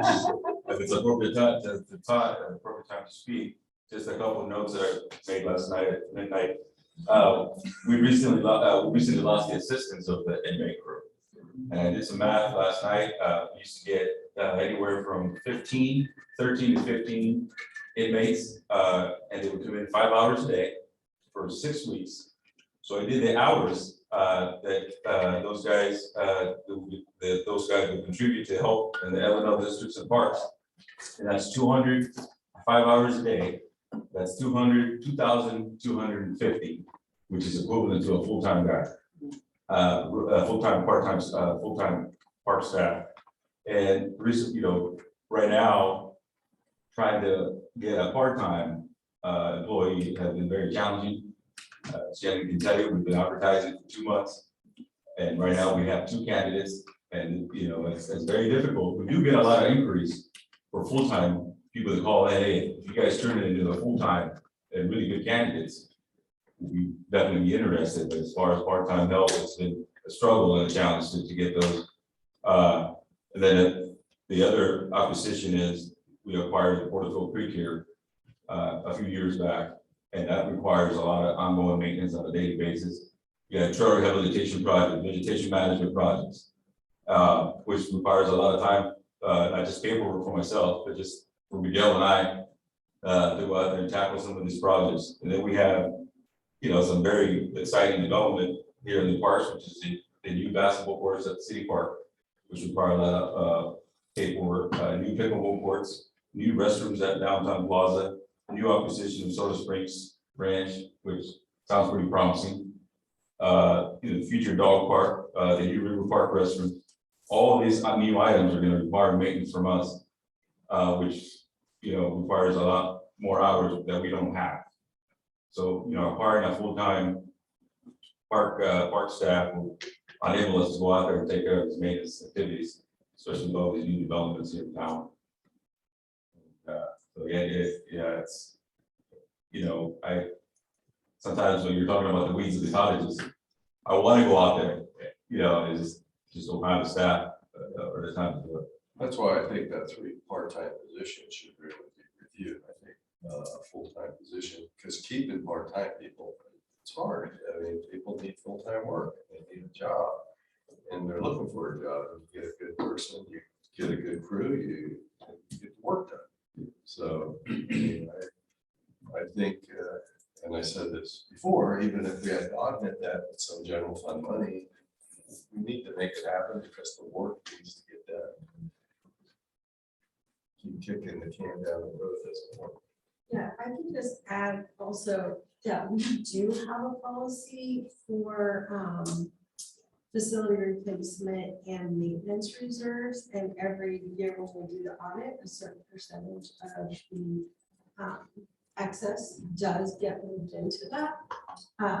We currently have about $120,000 in that account. And then we also have equipment replacement reserves and police vehicle facility replacement, and then of course the contingency and emergency. So I remember when we set all that up years back, but what I didn't realize is it didn't take in paint, those kinds of things. So it'd be good to just put that on the agenda, like you mentioned, for the public work, just to kind of figure it all out, how it all fits. And may want to add a few things, because 12,000 for a paid job, or 16,000, I guess 16,000. It's a little less painful to put 1,500 or so every year into a fund, and then you just at the end of the 8-10 years you have the money to do it versus come up with a big $16,000 payment, because it's going to need maintenance. And I just want to point out that as Susie brought forward was we do have these reserve funds. They're part of your fund balance. So if you use them, it reduces your fund balance. But what they can do is address, as we identified earlier, that there's this operational deficit.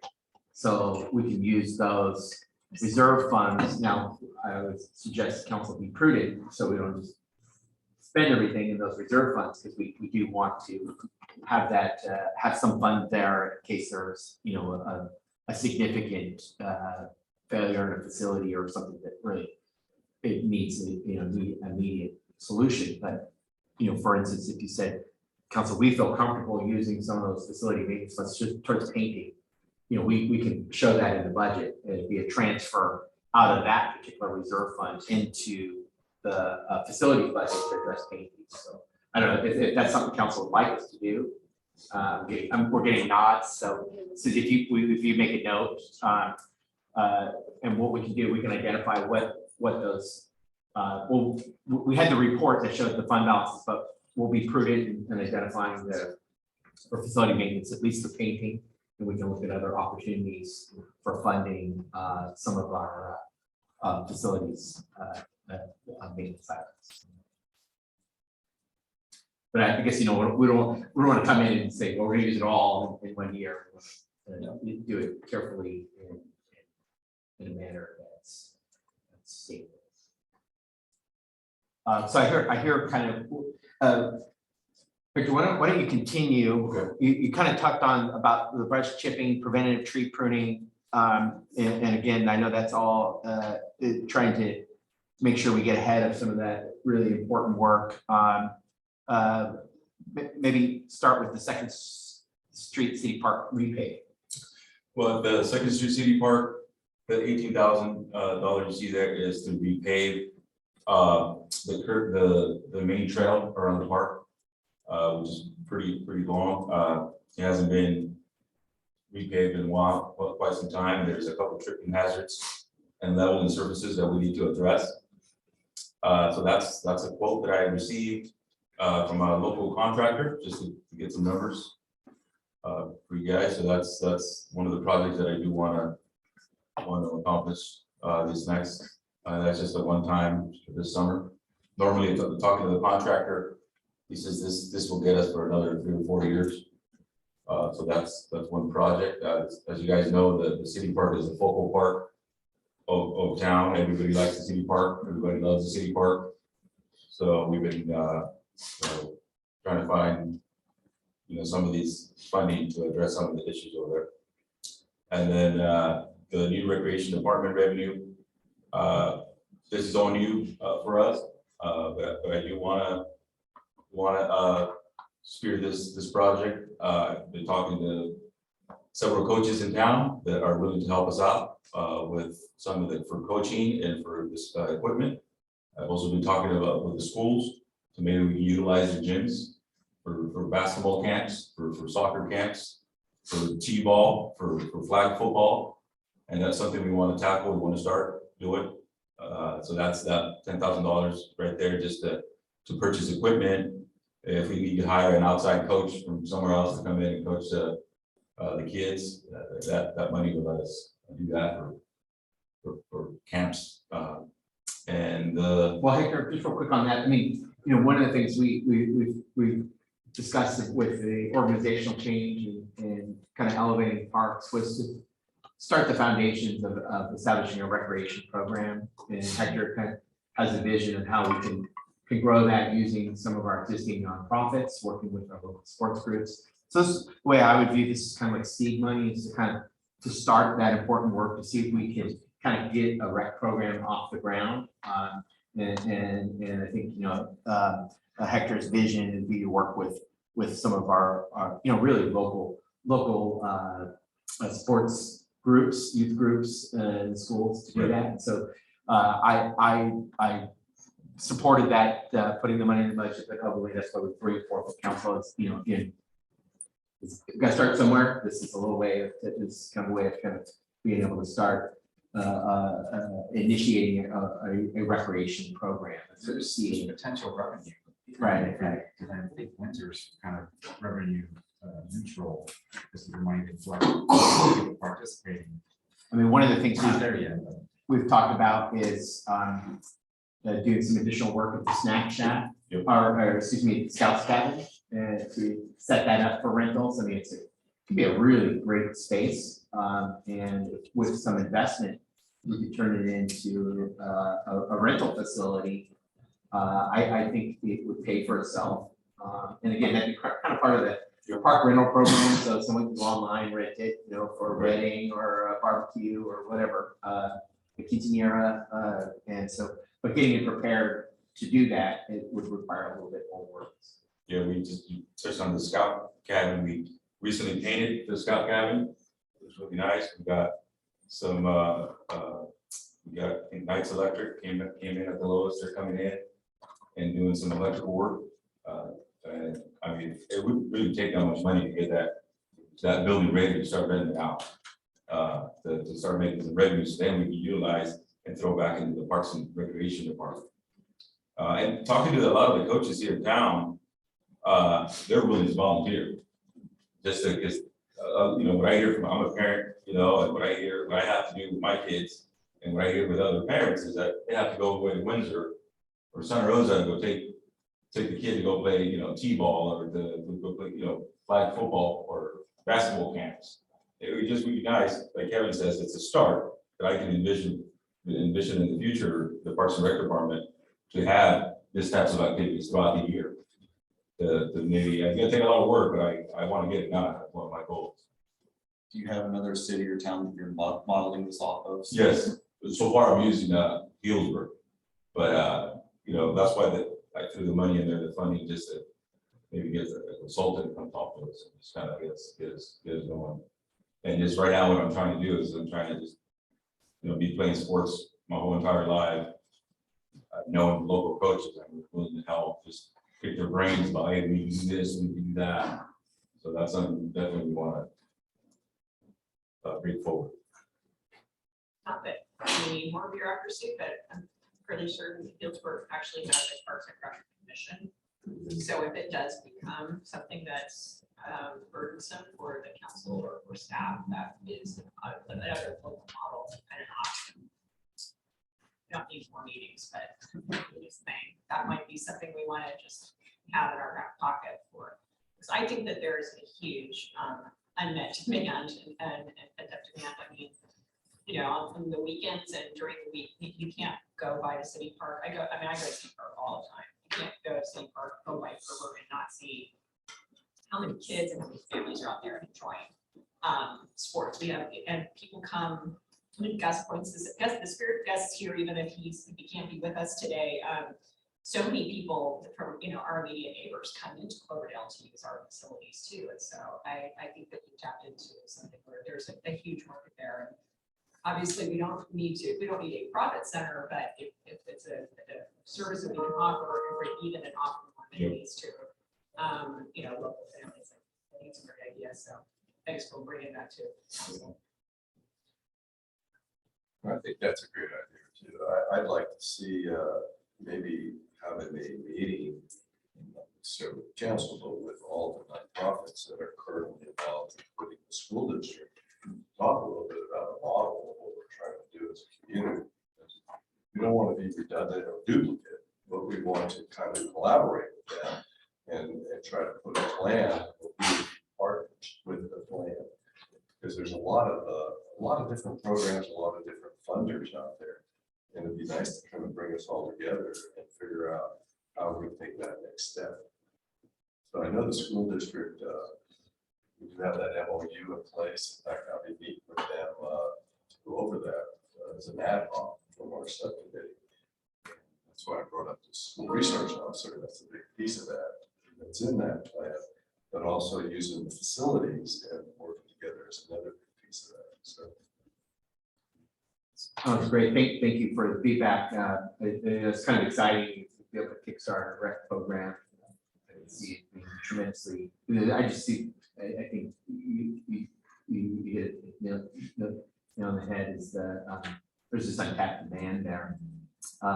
Not sure if it's necessarily a profit center per se, but yeah, I think it adds to their quality of life and provides for opportunities for our youth.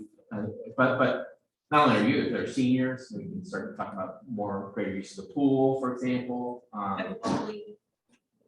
Pickleball league. That's here, Yeah. That's here. Well, and I think just to kind of add on, I don't want to add on to our responsibilities, but I guess, but based on what we know that demand is amongst kids and people, you know, and seniors and everybody else who loves to play sports and loves to be active, people who move to Northern California or stay in Northern California because they love the climate and the ability to be active year round. And I think that what the city can do, especially if we, you know, kind of take baby steps toward having a park and rec structure, is just that online sign up. Having, you know, one place where there's the calendar for, you got to sign your kid up for t-ball, sign yourself up for pickleball, sign yourself up for volleyball camp. And we just have if we can provide the structure, then, you know, I think that that's probably one of the things that's badly needed is just the ability for us to kind of organize it and then have the volunteers, you know, step in and either do the coaching or do the programs or something like that. And I think that that's an important thing, that just a service that we can provide, just provide the framework and let the nonprofits that we partner with, anybody who, you know, I think of, you know, just Janet doing qigong classes in the, you know, city park and stuff like that, then, you know, they can be wrapped into it as well, so that they're just, the difficulty is, how do I find out about it? Well, sometimes you find out about it through senior center, sometimes you find out about it through Awkward, or sometimes you find about it, and it's like, it does need to be centralized in one place, so I mean, I definitely support, the city just providing that technical framework and bringing all those folks together so that it's just clear and easy how to get involved. Right, I think what we see with this is just the initial foundational work. Next step would be moving to that program where you can do online booking and enrollment. And you start having a rec guide with, here's kind of our schedule, start simple, build it.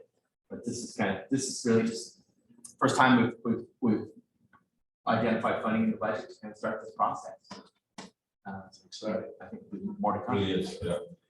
All right, Hector, well, why don't you go ahead and talk about the security for park buildings? Yeah, so the security this is for Ferber Park right here, this item is for Ferber Park, which we've been having some activity there, vandalism.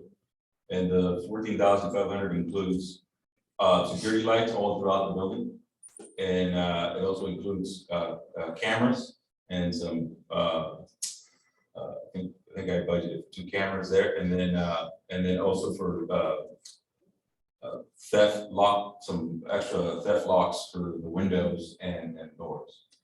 I didn't hear you, but did you say City Park or Ferber? Ferber Park. Ferber Park, this happened. Ferber Park. So part of these lighting, the security lights includes motion detector lights above the building, that when somebody walks by, they're very bright, and then they turn off depending on how we set it. We have talked to the contractor, regarding how much you can set the lights. You can set it up to like 6 minutes and then they turn off.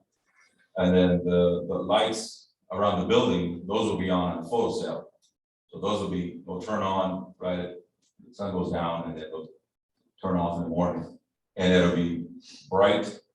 And I think a combination of that, and the chief wants to touch on this subject, but I think a combination of lights and having just a couple extra cameras and then some heavy duty locks will really, and then just getting the word out to the community. Every time I'm out on Ferber Park, there's always the local, residents that walk around the park all day, every day.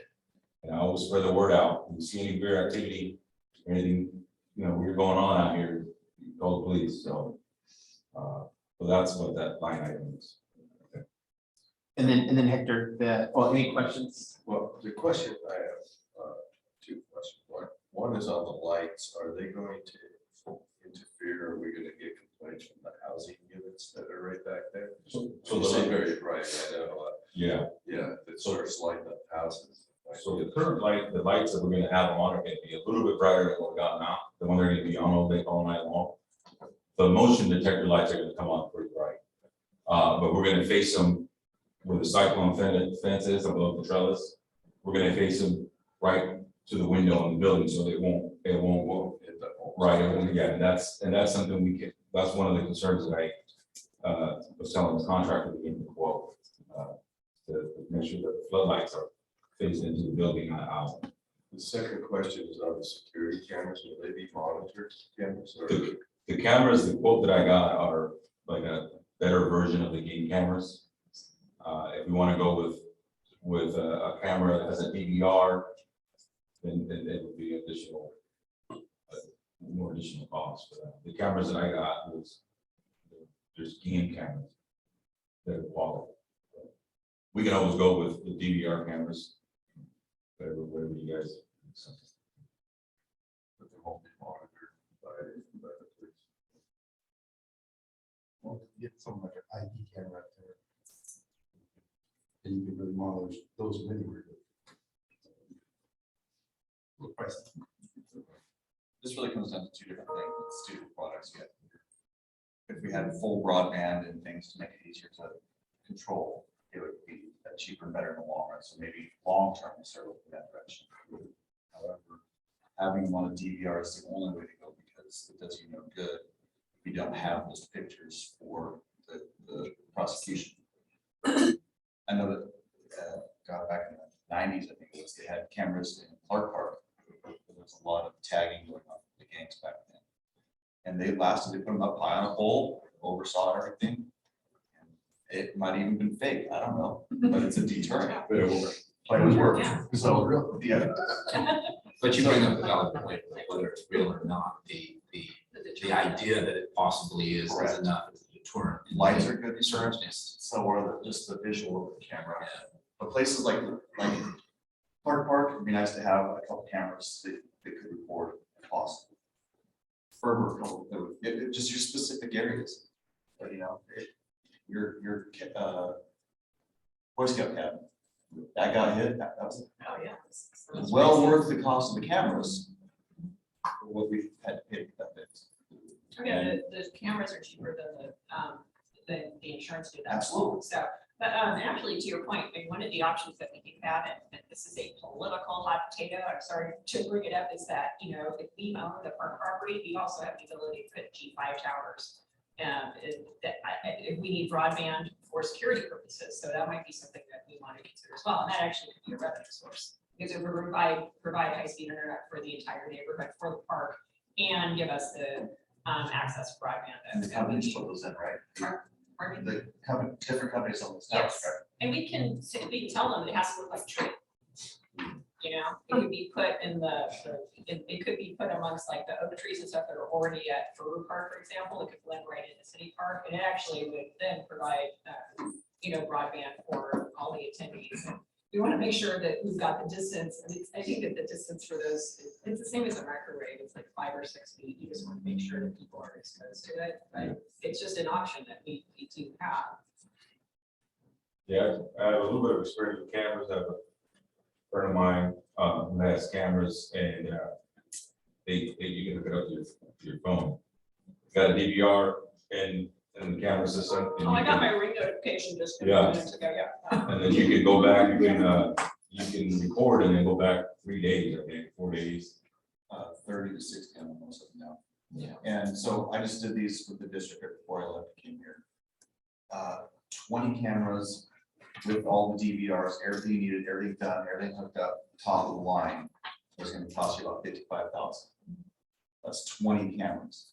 You're talking 4 to 6 cameras. You can knock that price down quite a bit.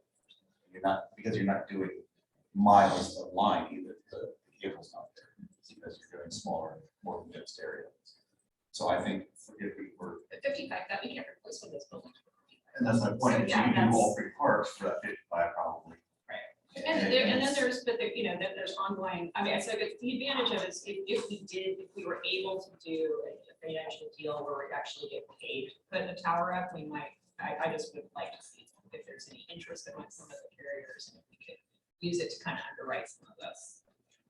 I think it's a great idea.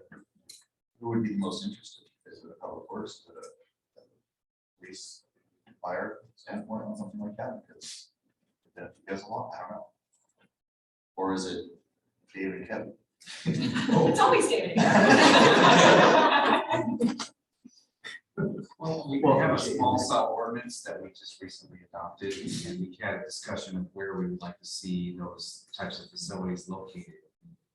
Occasionally, we get phone calls from carriers or people working for carriers looking for spots, so we can start with that and see if we can find any names or previous Well, applications. Downtown, Verizon absolutely sucks. I would love to see a Verizon tower at City Park. That's my personal self-interest. But I mean, so I think that it comes down to it. We were talking about IT, the role of IT in the budget. When some of us, when we go down during an emergency, it makes the disaster more disastrous. So it's kind of, it has, I don't know, and you guys need high-speed internet out at the courtyard as well. And so I'm wondering if we could maybe come up with a strategy to hit 2 birds with 1 stone or. I was gonna add, one of the projects for the water CIP is the expansion of the SCADA system to the distribution. Yeah. And we're gonna be putting cameras at all of our remote sites, and all that data is gonna be relayed back to the water plant SCADA via radio. Yeah. So not even cellular network, our It's own, line of sight radio.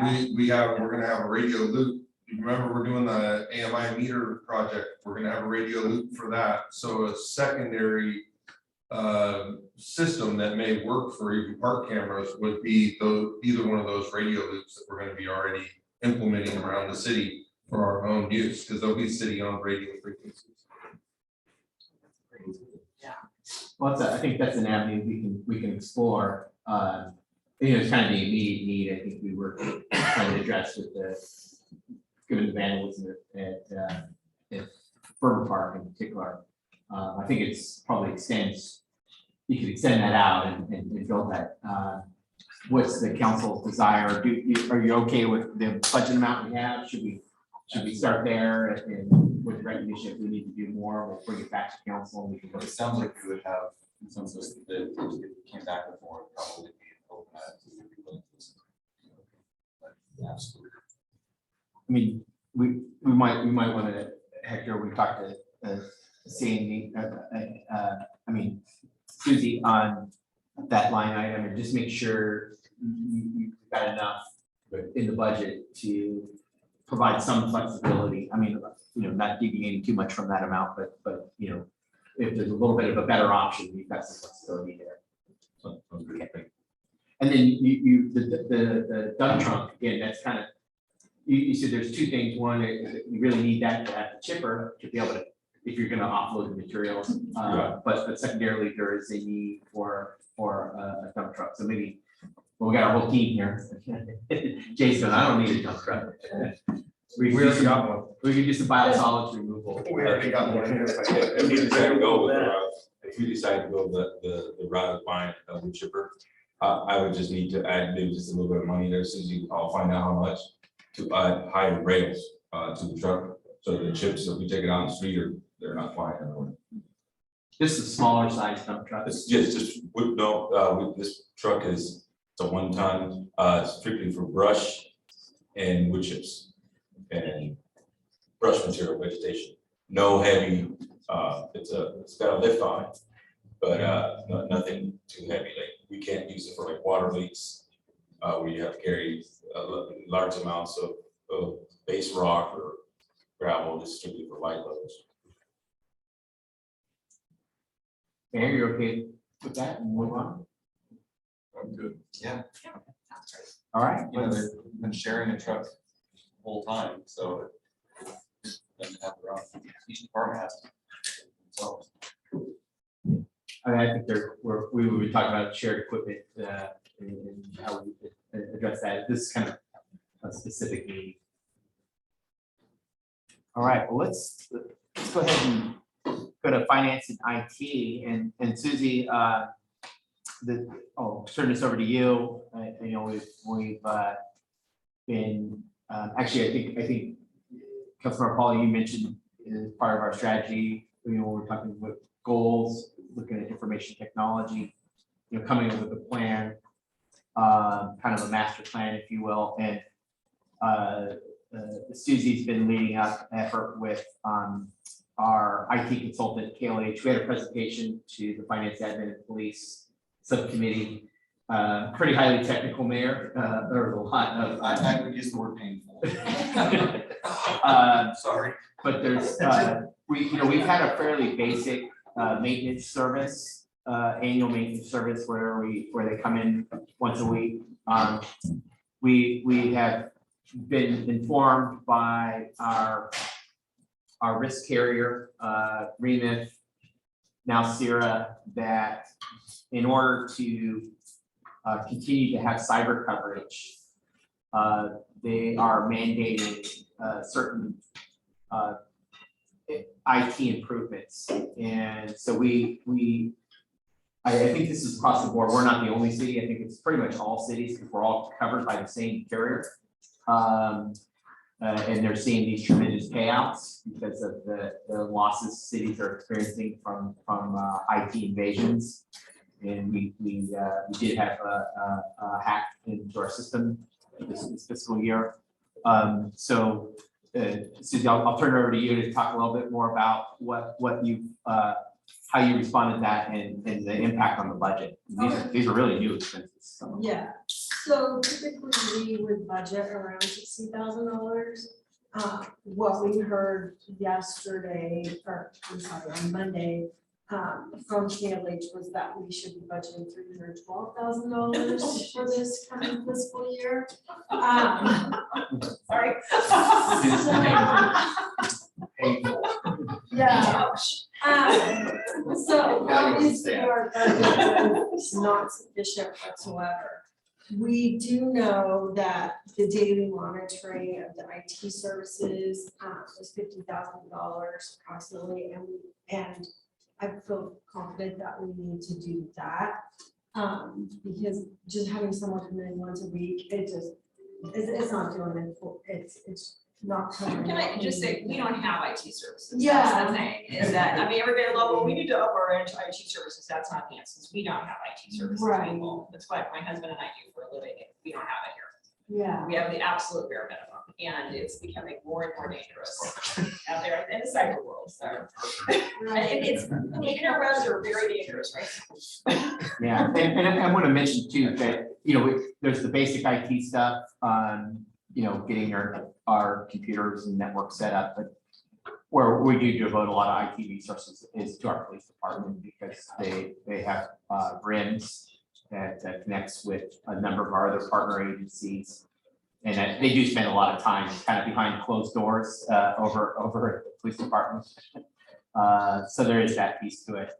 But I think am I right to say they spend a lot of time in the police shop working on the servers? I wouldn't say the whole time, 99%. Yeah. Parker's the backup. We seen them at the water plant a couple years ago.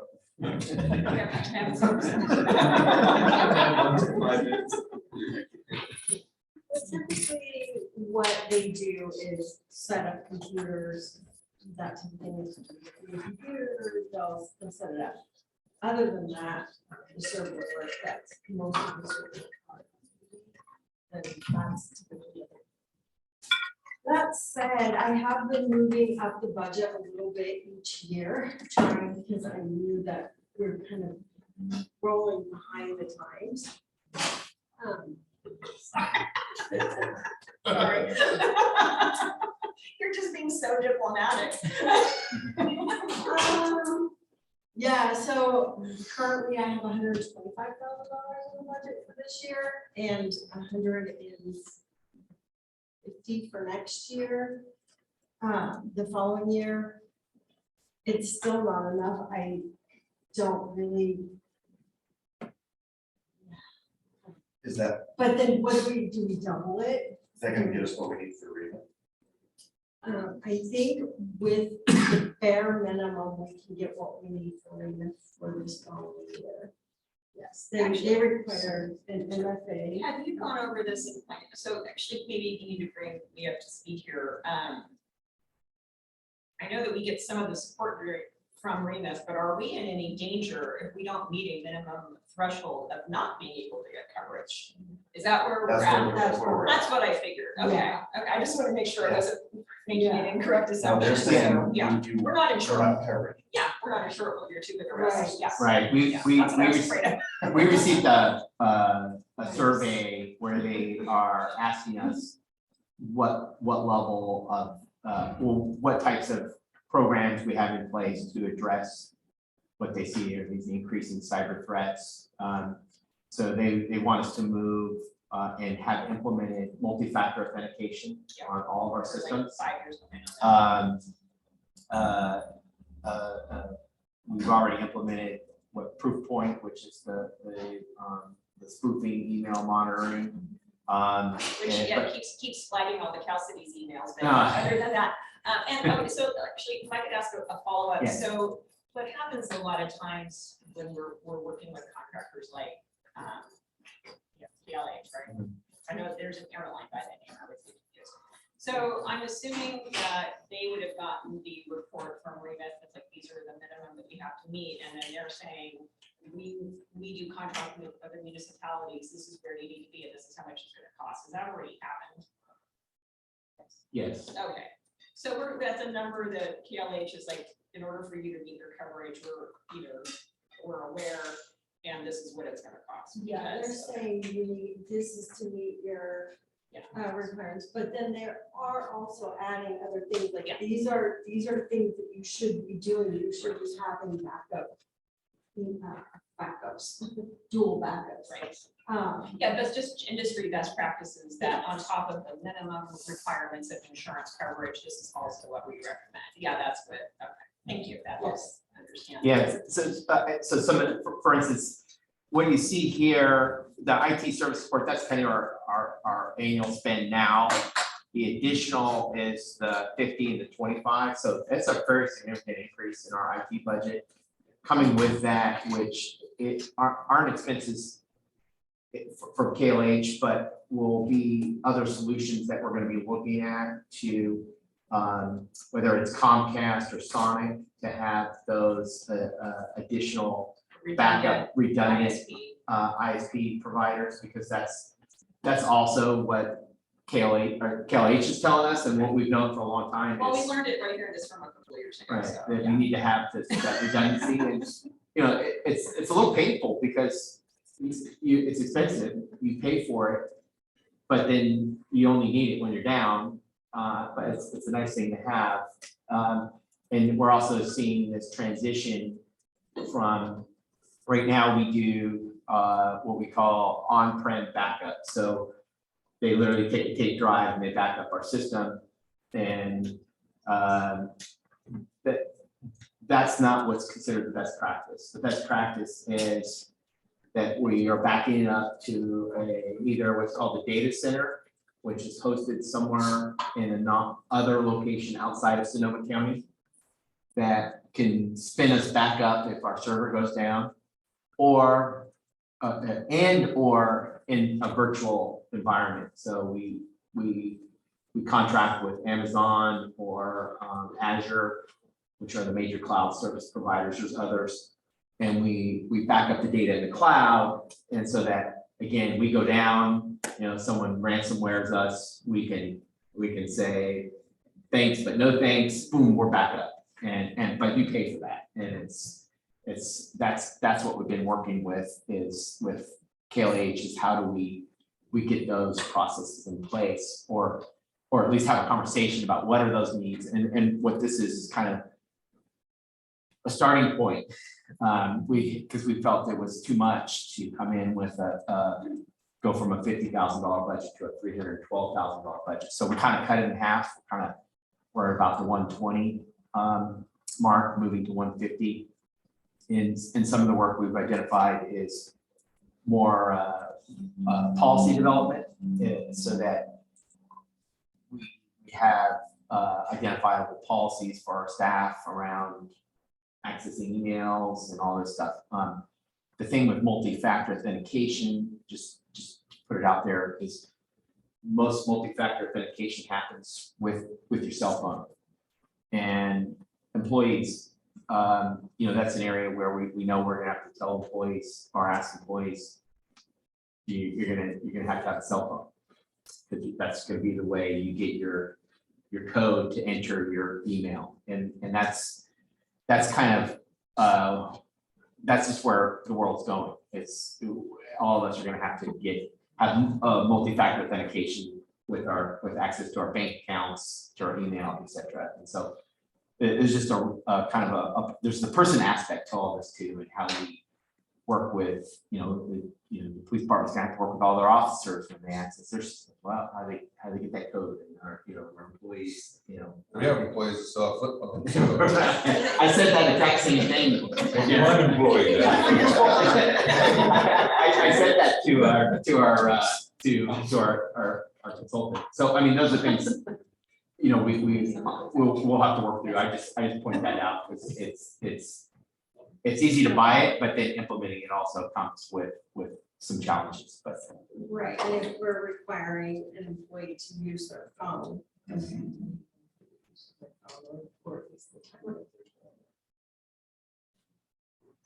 Lena, did you have a I question? was just saying, could it be a condition of employment or something that's negotiated?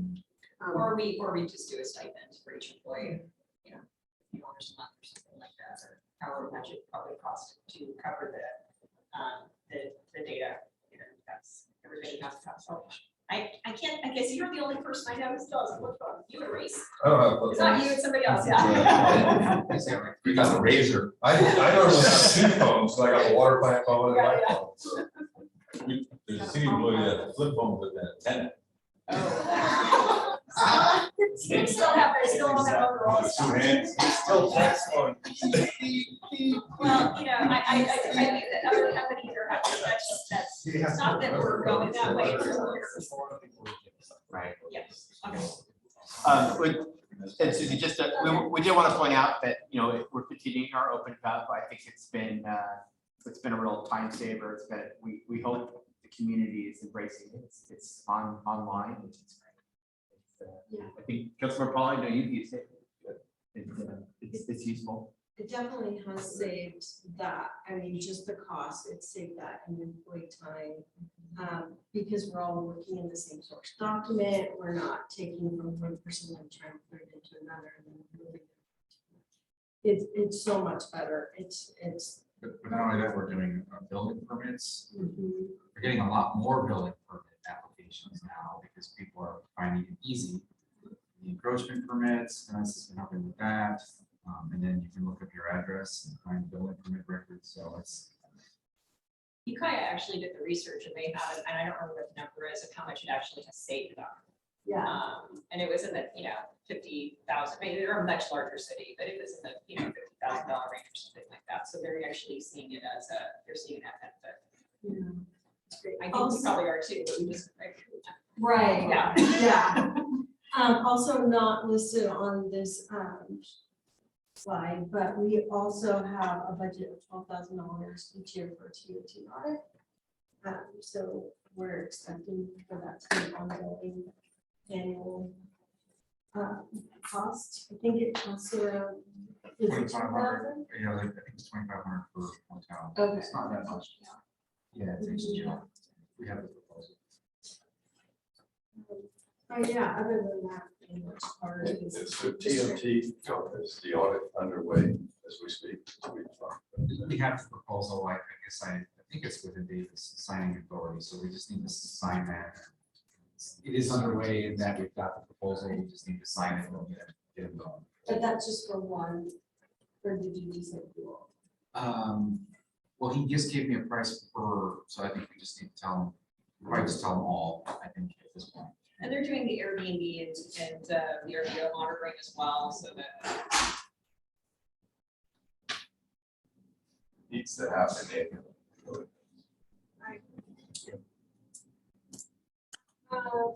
But yeah, other than that, the finance budget and general services budget. Pretty consistent, and we're just trying to keep up with any new laws or regulations that we have to. Yeah, and I think in the administration budget, we budget for our annual website maintenance, our Zoom contract. We have our financial software that we use, and those are just ongoing. There's every year they seem to go up in price a little bit, but there's no significant changes. I think the biggest change was really these new investments in the IT. Today we should do a time check. It's 11 o'clock. Are we gonna be Okay. on track for 12:30 still? I think so. We move forward. Are you ready? Absolutely. Okay, let's go ahead and let's turn over to Chief. These are kind of the highlights, some of which you've seen before, but Chief. Great, thanks, David. So I'm just gonna touch on a few things. I think there's some important things to take a little bit more, like Cloverdale. This is near and dear to me, obviously, as the head public safety person here for the city. This campaign, as you know, really focused on preparation, activation, and awareness of specifically wildland fires. And I really want to give a lot of credit to Nina and Savannah over at the chamber, who have really taken a huge effort in making this campaign what it is. Because anytime you start this, you really got to start with creating a brand name and getting that out there. And it's a lot more than me putting something out on Nixle, hey folks, be prepared. It's really putting it in the hands of the individuals that live here so that they have it readily accessible. And that's really what Cloverdale has done, and the funding that the city provided has come absolutely 100% towards ensuring that our community has the flyers, the pamphlets, the brochures, the evidence tags, The map. the maps. I don't think there's a person here that can't say they don't have access to one or all of those. In addition to that, they've been at every single event that the city has held, National Night Out, the Expo, the Citrus Fair, Friday Night Live, with their booth, with the logo, handing out information, handing out brochures. So it's really been effective. Moving forward, we're clearly not done because preparation is a constant, ongoing issue, right? We can, in a case in point, during Citrus Fair, we were asking people 4 questions. Do you know your zone you live in? Do you have a go bag? Are you signed up for Nixle? And we were getting mixed reactions. So it just proves the point that it's an ongoing issue. We want all of our community to be fully prepared and have answers to those questions. So in addition to the mailers and everything else they've done, one of the biggest highlights of the funding mechanism from the city is creating and building a ADA compliant website that's going to cater to everybody in this community. And the benefit of that website, it's going to have all of the things that have been blasted out to our community readily available as far as being completely user friendly for those with different needs to be able to access this and find out, how do I build a go bag? One of the things I'm hoping this does is an interactive part that kind of gives you an idea of checkboxes to build a go bag, right? Like checkbox, I have my flashlights in it. Checkbox, I have my batteries. Ideally, we think this is a way to keep our community even more engaged in this preparedness effort. As far as moving forward, the funding request really is heavily influenced by block parties. I think it's really important that we now move it out to the community. We've done the part of mailing out things, giving people brochures, doing it, but let's move it now to communities and do block parties. Let's bring the communities together and let's get them fully aware of what we're talking about, checking on neighborhood, checking on neighbors, the activation part. How are we going to evacuate? I think the block parties are really going to emphasize this. And one of the key groups that we're trying to focus on now, because we've really done a great job with Latinx community, pretty much everything you see out is both in English and Spanish. So we've done a great job there. Now we need to really focus on families with small children and how do we better get them ready for emergencies and their children ready for emergencies. So that's really where we're moving forward into the next fiscal years. And that financial part of it is going to be hugely important so that we can get out to those communities and really start putting this into play and live and in person. And I know, I'm sure Nina probably wants to add a couple of things to that. I was just gonna say that rolling it out, having it be neighborhood specific block captains, I mean, that's where the rubber really meets the road. We can give all kinds of fancy media, but if people don't know where it is, what to do with it when the time comes, it doesn't do any good. So that's the piece of it I think that's gonna make the most difference and the most it's gonna empower people to be able to take care of themselves and their neighbors. So Are you ready to take questions? Or do you- Yeah, absolutely. Okay, so, and I think it goes specifically to that, reaching out to small families and with starting to do the neighborhood meetings, which I think are absolutely key. You know, a couple of months ago, we got a report out about how, in spite of a lot of effort by a lot of individuals and a lot of groups, the community of Cloverdale is still very much split into Spanish speaking and everybody else. And one of the things that I've really learned, especially since joining the SMART board, is that I had kind of been under an assumption that agency was a lot like the other agencies that have really top-notch, work with really top-notch Latino language, Latino culture and population-specific, Spanish language-specific outreach. And I've had a rude awakening that not every agency is as literate in how you do community outreach, especially when you have when you have people who speak Spanish only, and then people who are comfortable bilingual and people who are English only speakers. And I think that our exposure was illustrated in that report a couple of months ago about how separate our community can be, is. People are not talking to each other across cultural barriers or language barriers necessarily. And I think that that's where the neighborhood outreach especially is so important for this community. So I guess in light of the budget meeting, what are we using that information that we got from that report out in our approach, not just making things Spanish language available, but changing how we approach doing outreach Well, and I think and how we- getting it done?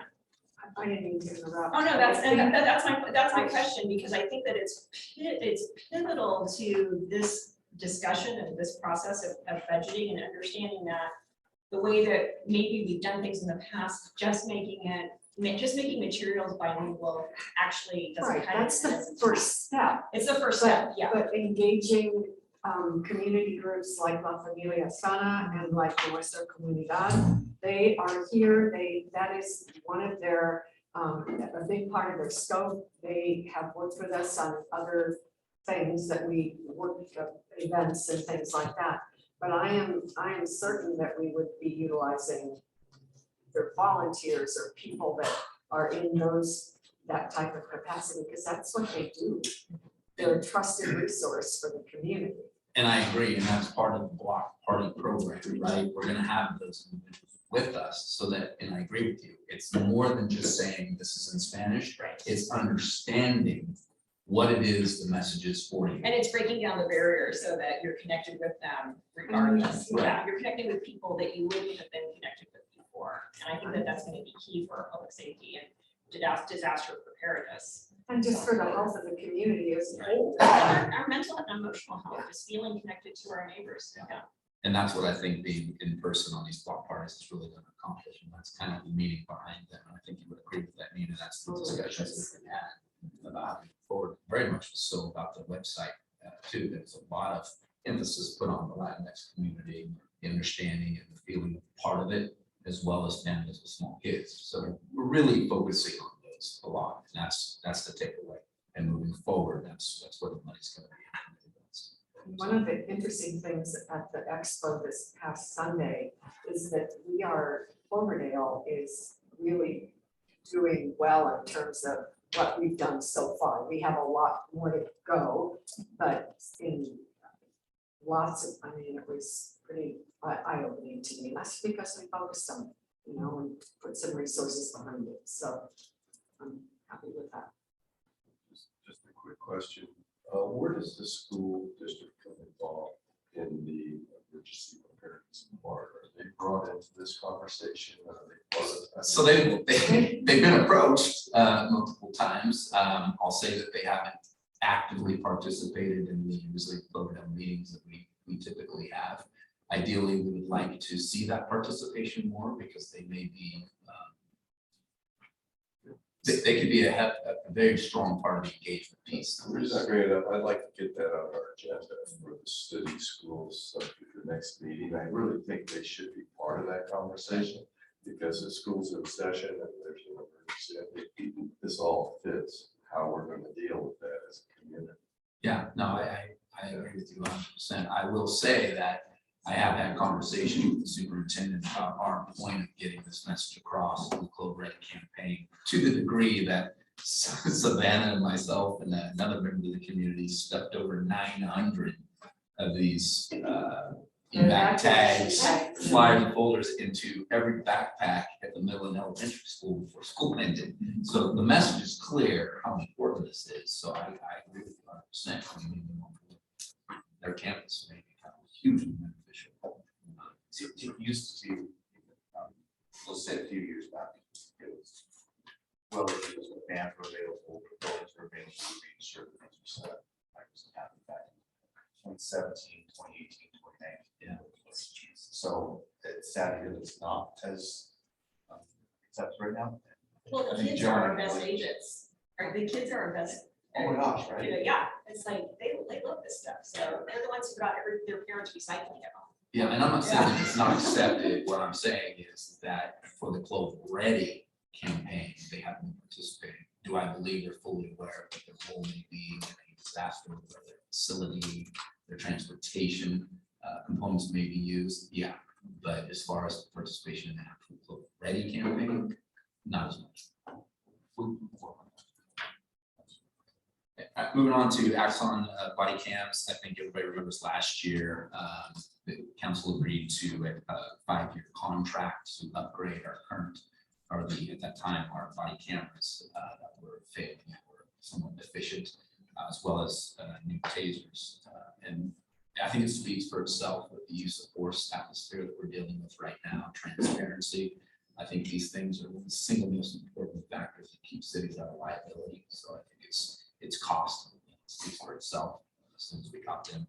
As it stands right now, years 2 through 5, that cost is gonna, I'm showing 30,981. I think we need to look into what says 29, but ultimately years 2 through 5, you will see remaining balances of 30,981 per year, with the 5th year being the last 5, I believe.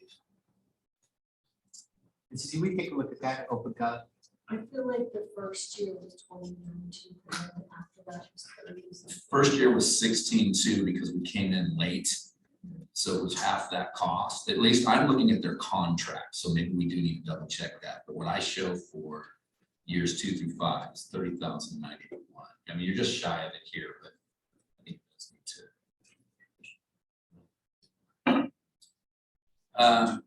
Does anybody have any questions on the next one? We'll move on to the animal control. Animal control, I think one of the things I want to do is just provide where we're at with this, because I know this came under some question about the need and whether or not it would, the funding part of this would pay for itself, and whether or not it's worth the money. And quite honestly, I will tell you that in 2021, North Bay handled 439 animal-related calls. And these calls vary from their own independent patrols in our parks, talking to people, educating them, also dealing with any wildlife that might get called in, impounding and picking up strays, a significant amount of those, as well as handling, the most important part of this, any dangerous vicious animals and or bites. Those are investigations that far outreach our capabilities. So this is where their expertise comes in handy.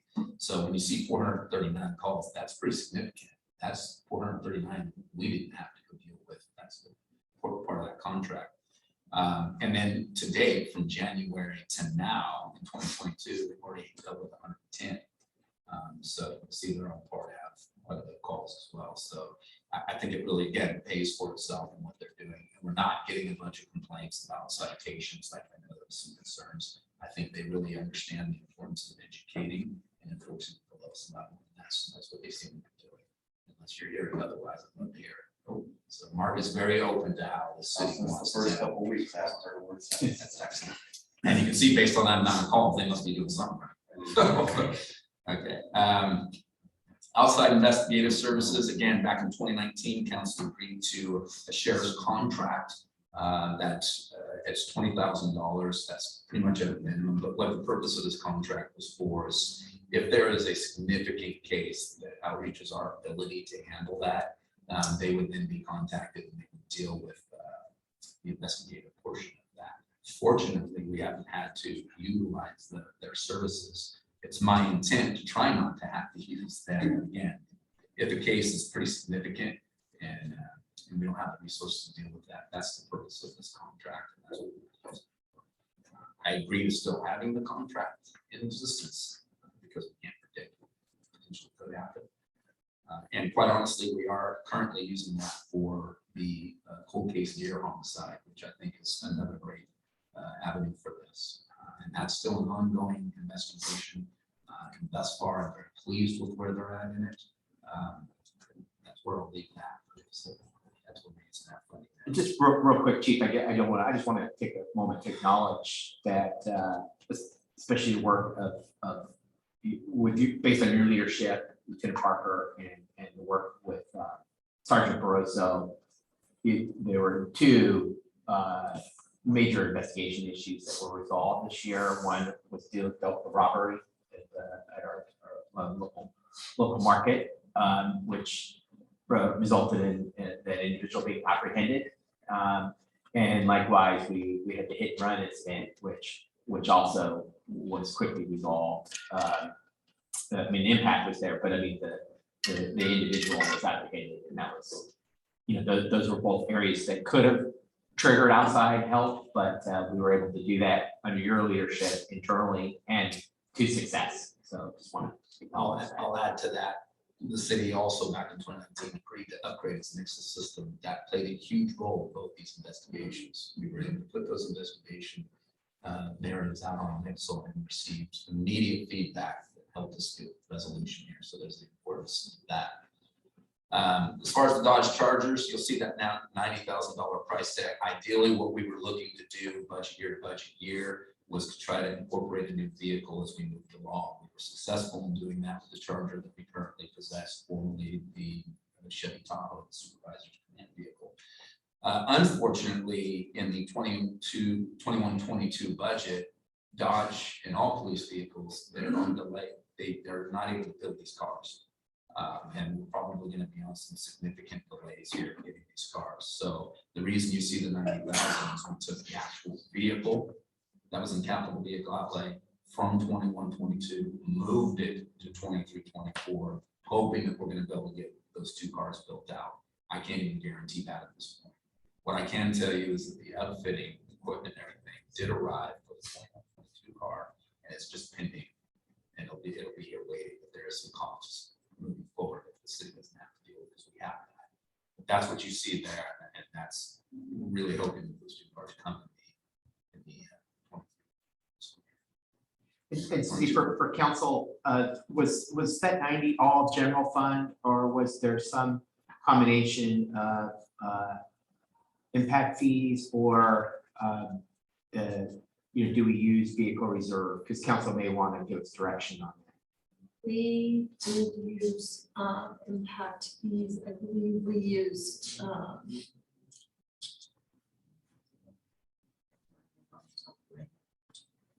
I want to say it was public safety. For one of them.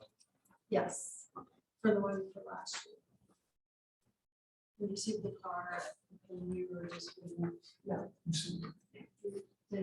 Yeah, we received the equipment. We received the equipment, we're waiting on the car. I wish it was the other way. Yeah.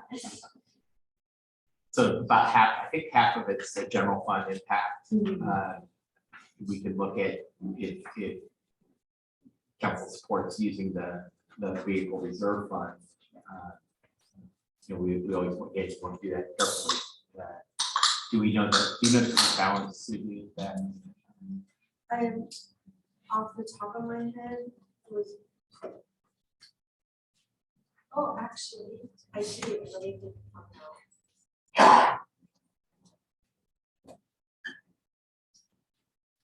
So while you look that up, I got two things I want to say. One is that outside investigative services is a real sore spot. I mean, I certainly do support that you have it in there, but philosophically, I don't agree with it.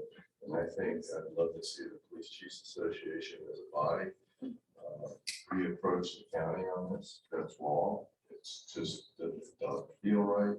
City residents, we know our sheriff's elected by the community, promise to serve the community. We do pay a significant county tax. And for them to not provide specialized services in a mutual aid agreement like they should, most counties, that's how they do it. Charges where they don't come, wrong. Really bothered by that. I made it real clear to all the sheriff candidates, and I made it clear to the sheriff, and I made it clear to our county supervisor. And we knew nothing about it. So that shows you how far back this goes. And I really think it needs to be made an issue because it's wrong.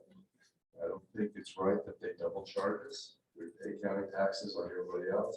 We need help. They should provide it. Well, I don't disagree with you, Councilmember Paula, and I would say that out of the applicants running for sheriff, it was the one who made it very clear they were going to do away with that. And I think the philosophy was very similar to yours, that it was unnecessary. Unfortunately, that individual was no longer running. But it'll be interesting to see because there's also cities that did not sign into this contract. And I don't know if they've actually actually utilize resources from the county to handle a thorough investigation. We'll see how that plays out, if they ever did without the contract. So, Well, again, I know of one situation, it's a Hillsburg case where the sheriff's department refused to come up on a homicide, because they didn't have a contract. Now, that to me is like, wait a minute, who knows? Sit there and tell the people that you're gonna represent this county and keep us safe, but yet you're saying you're not coming because we're not gonna pay you, you have a contract, therefore, I mean, it's broken, needs to be fixed. I think it's fixable. I think it's just a silent, if we made it more vocal and took the proper course of making those in control.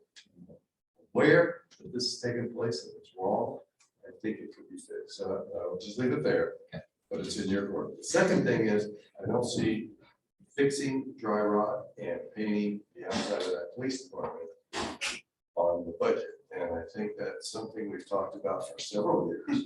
That's right for downtown, right in the heart of our downtown. We have Friday Night Live, thousands of people out there throughout the whole summer months. The building really could use some. It really could use some. It needs to look. So I will say that the reason you might not see this on here is last year it was brought forward to the council on an upgrade facility, and the existing facade was part of that upgrade. And which the council did approve to move forward on. I think one of the challenges is we ran into a roadblock with trying to do many improvements of the facility because it is not retrofitted for earthquake safety, earthquake proof.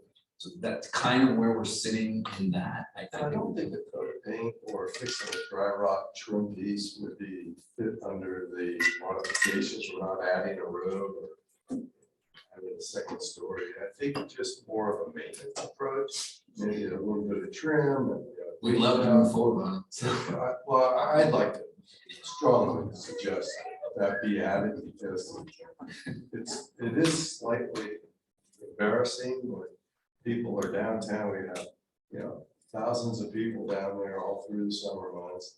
And that's the only thing they see is dry rot and need of a paint job. It doesn't show well for our city as a government facility.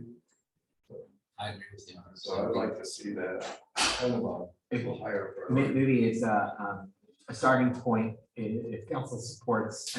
I'm just thinking of the cost estimate for the senior center painting 16. I'm thinking that's kind of a ballpark. But I know there is some serious dry rot that needs to be addressed because we went down this before where I got the quote for painting, wanted to proceed, and they said, well, I can't paint it because it's dry rot. Then we tried to get proposals from folks, and it was challenging to get a proposal. But with that said, I think we can revisit that, maybe putting in the budget like a $25,000 placeholder, and if it costs more, we'll come back. I don't know, Mayor, you kind of probably have a good sense just from a cost estimating perspective, what the dry rot, I know what the painting would cost. Dry but- rot's going to be $20,000. Is that okay? So we're probably talking 35, It's all maybe. 2x12. It's got tar edges and things go, yeah, it's gonna be very expensive time. Well, it needs to happen. It's not getting better. We'll agree with you. Do you want us to put well, I was gonna start with 25. Sounds like that would be a bare minimum, maybe Yeah, 35. I'd say 30. The other thing you're gonna end up with is where you're probably running into roadblocks, your encroachment permits and permit process is they're hammering us for every little thing. And I'm saying it's not from a mayor point of view, I'm saying from a contractor point of view. You build a temporary wall like we talked about. I just got shut down on a job for a temporary wall that has never in my life needed a permit. And so I know that they're pushing a lot of different things right now. So you go first, you go for all this, they're coming to want it. Then it goes to ADA, it goes to your retrofit. Yeah, and I think ultimately with the engineering we walk through with the types of construction that this current building, there's an existing tar roof under the pitched roof that was built over the top, so that so you have some weight bearing issues, load bearing issues. But the bigger thing that was learned about that is that you could not do any physical construction without first having to retrofit it. This we ran into those roadblocks. But that may not have anything to do with taking that rock out of the facade. That's probably Is there a timeline? there was no time, I mean, before any, some of our, just going back real quick, some of the projects we have listed in that, when it comes to the approval were to create a interview room and take build a door into an existing wall, build an interview room. We were going to build 2 sergeant's offices in the upstairs. That's kind of where the concerns came in about adding the weight and the load bearing to that facility. There wasn't a necessary timeline, it was these things need to be done before you construct. Whatever that time is when getting done first. Well, why don't we add a line item in construction, Susie, for, let's do 35. You're supportive of that, to do a facade, we'll call it facade retrofit. Maintenance. Maybe. Preventative maintenance. No retrofit. Yeah, it's not a retrofit, facade maintenance. Just to follow up, I mean, it just underscores the fact that, you know, the police department is absolutely, to me, the priority. Making that, the building is just inexcusable. City Hall is right behind it. So I would like to see us at some point also, you know, set a priority for a civic building, because that's really what we need. You know, police functions have changed. You know, the actual, you know, carrying out of the police work that you guys do, policies have changed just in the last 10 years. And so I think that just needs to be a top of council priority, and we need to obviously work within very constrained budget. And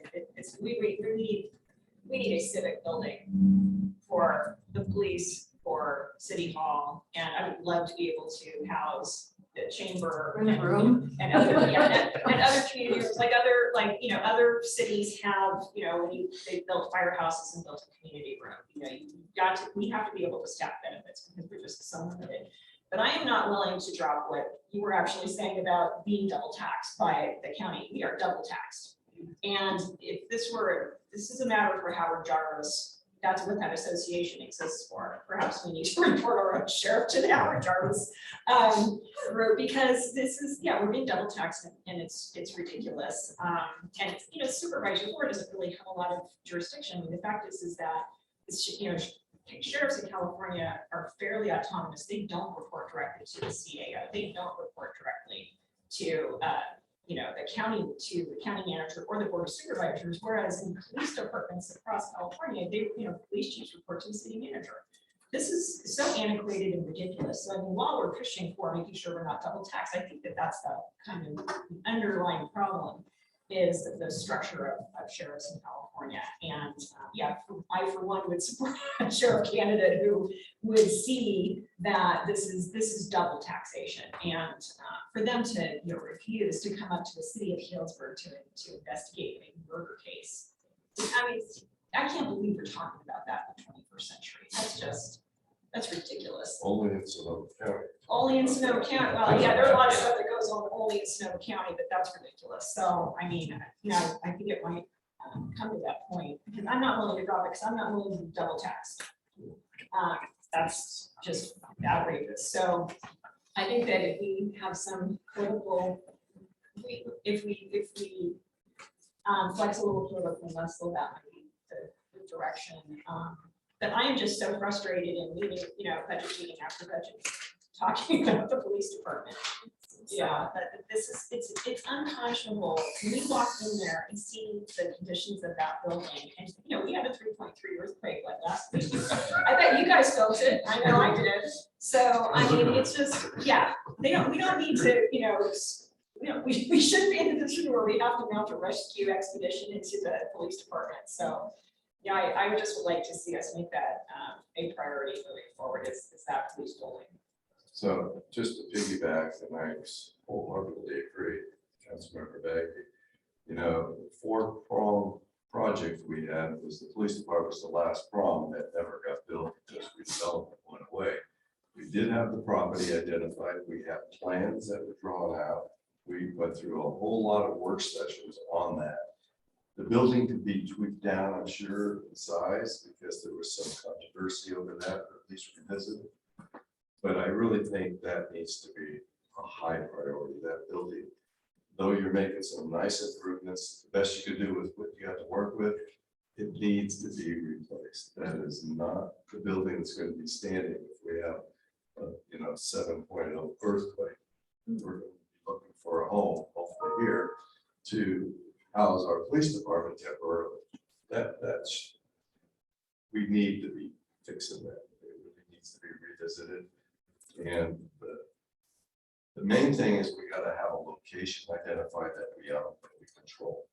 When funding becomes available, we need to be able to have that. And my big concern is I know the site that we have identified that the plans were drawn up on is now in limbo, whether we still have control over it. My position is we need to maintain control of that site. We need to revisit that whole conversation. We need to take control of that site and move forward, come up with a strategy how we're going to fund the new police department. And I think there's a lot of community support for that. I People think so. realize how important it is, and being out in front with already is, and you start talking about what shape the police department people are really.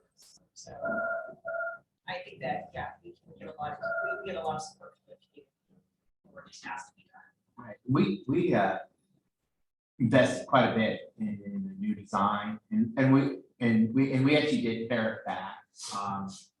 But maybe just on that project, it might make sense to bring back, get the architect team to come back and do kind of an overview. Because one of the things we never did was actually present the work that was done and kind of get community feedback. I mean, there was some community feedback through showing some of the schematics and things like that, but we can at least start that process and relook at the work that was done. We did invest quite a bit in the architectural design work. Really, I mean, it was almost at the point where it was ready to go out bid.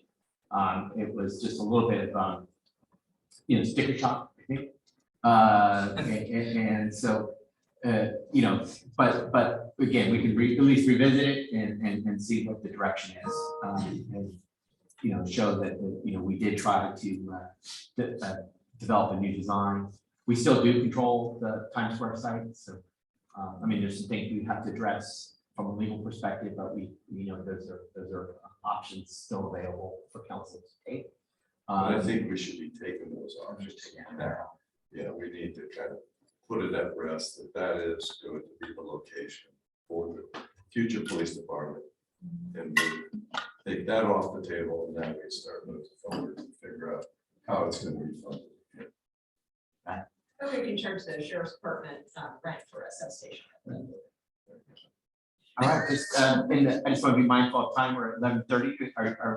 We have, I think, valuable conversation, Chief. We can.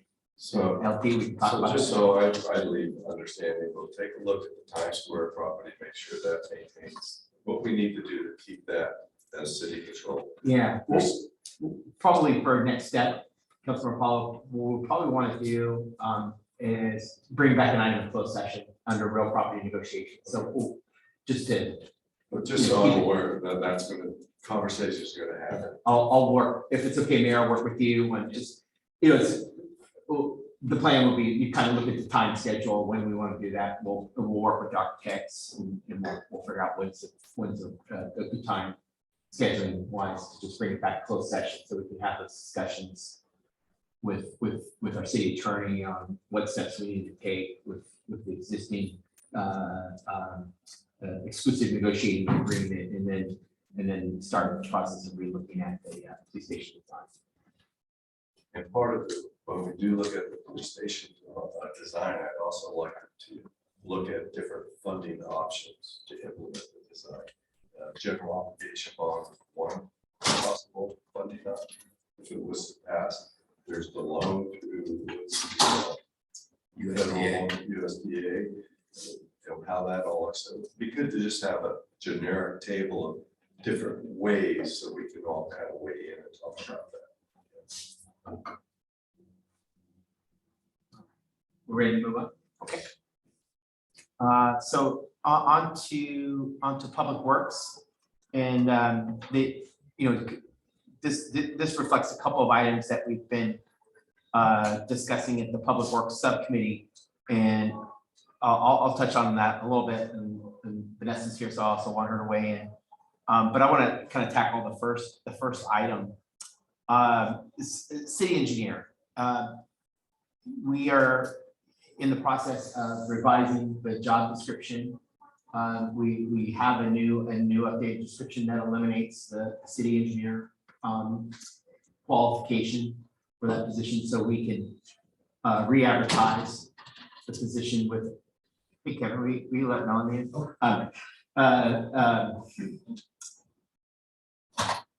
So that can, we hope to have that hit the street fairly soon, and hopefully maybe we have some internal candidates that might be interested in that, but that will mean that that position will be really the Public Works Director. Where there's still a need is with city engineer, and part of what I asked Vanessa to do was prepare a scope of work reflecting the services that are currently being provided. It's a fairly robust proposal, and there's multiple pieces to it, and it includes, of course, the technical piece to be in providing the city engineer service.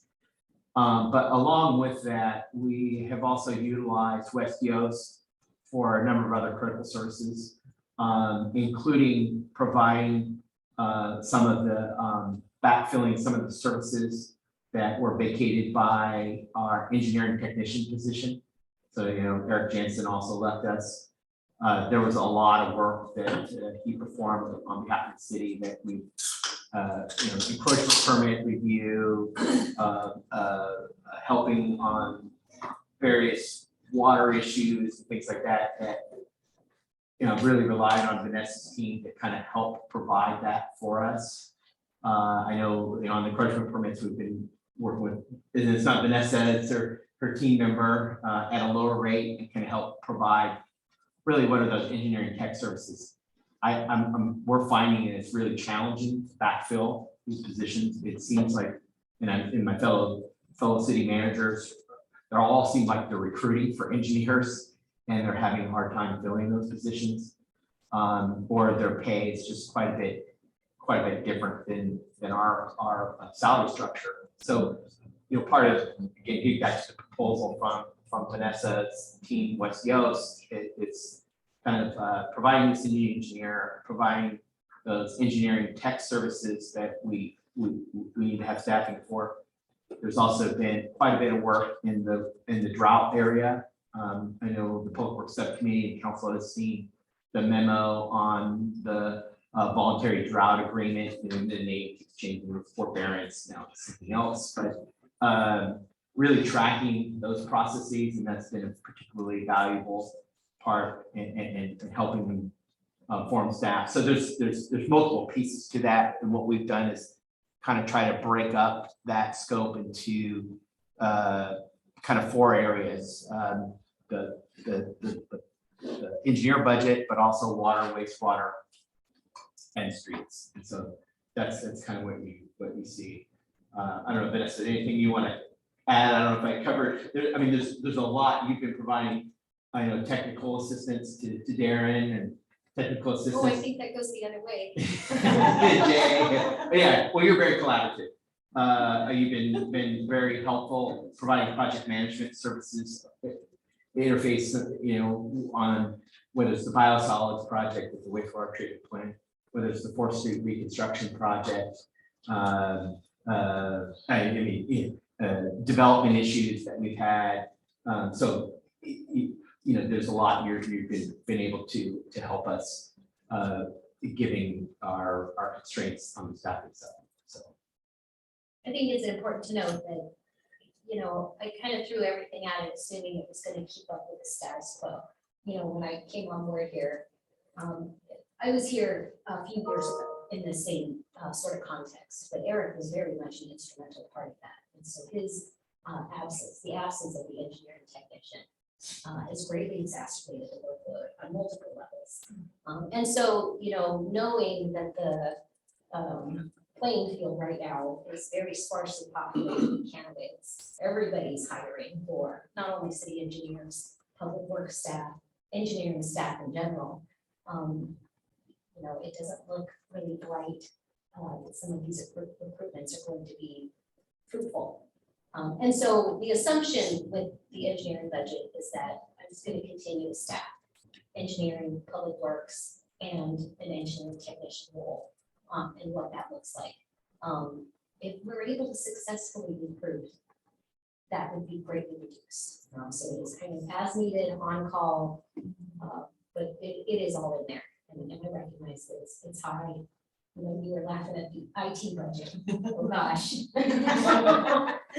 But I'm assuming that we're kind of in it to win it, just because of the kind of regional staffing shortages that seem to be out there. And I want to mention too, that, you know, part of the scope also was providing some of that grant management services for the DWR grant.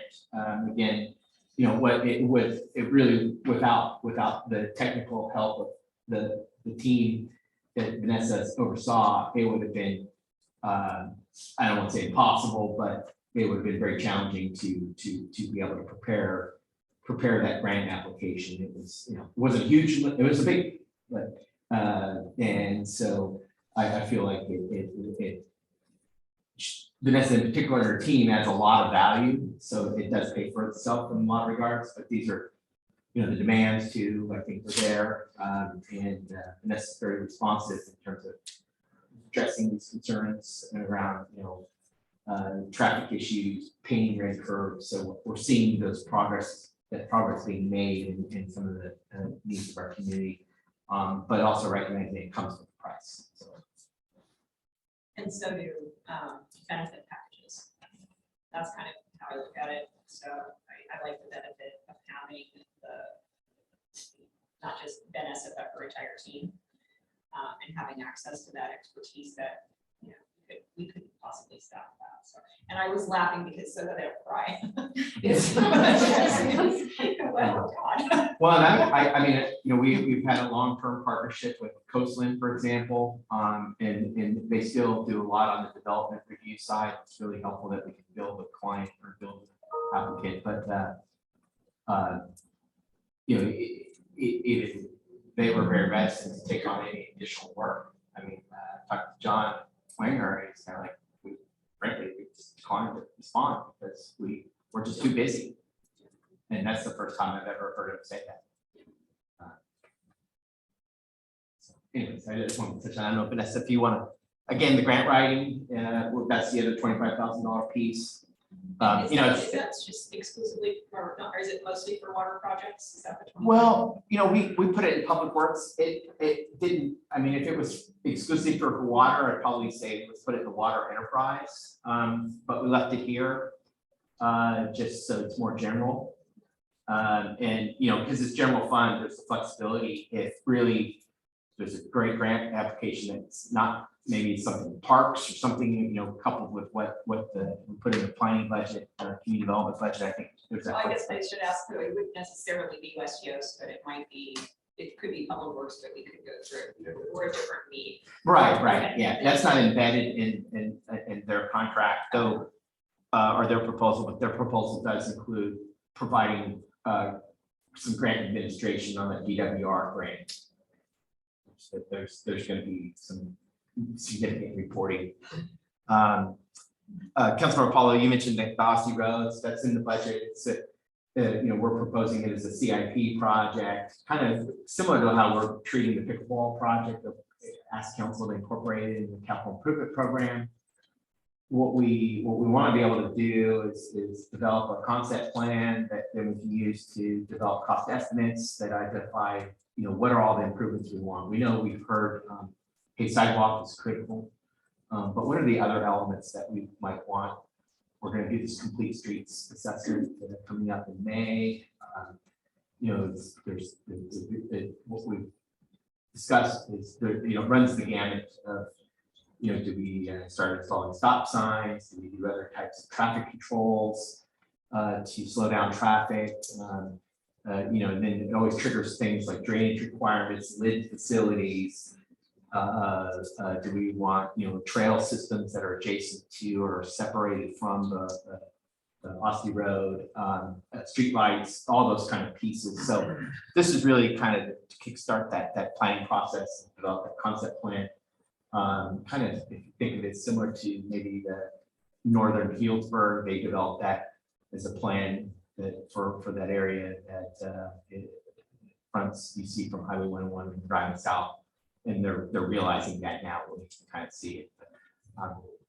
This is where we started. It's to fully implement a new project, it's going to be a lot more. But if we get a plan with cost estimates, we feel like that's the tool we can use to go apply for grants and things like that. Or talk to our assemblyman and say, hey, here's our plan.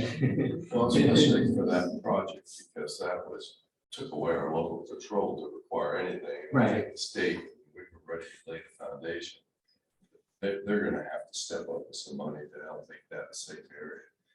And I think we got a commitment, at least from our local assembly member, that they're prepared to work with us on that. But we just need to get that part done first, so we can have that ammunition, so that's good. We also understand that there's, you know, a tremendous need to, you know, the ideal to implement a comprehensive pavement management plan. I think, you know, really what you'd be looking at is a budget of about $1 million a year, if not more. We're suggesting starting small here in this general fund. It's not a lot, I know, Vanessa, we had a conversation, 100,000 is kind of a starting point, and this can get us to at least doing some of these areas where there's some significant disrepair. The way I view it is this isn't really a project. This is a couple of smaller projects where we're kind of trying to address where there's pretty significant disrepair. And in this area, we really haven't done this in the past. So again, it's kind of we want to build on this. This is a starting spot, a starting place. Just given our budget constraints, but this is what we were suggesting. If I could, you know, on the striping part, I said this at our Public Works subcommittee meeting. I mean, there's places that really I consider are a safety issue that needs to be addressed sooner than later.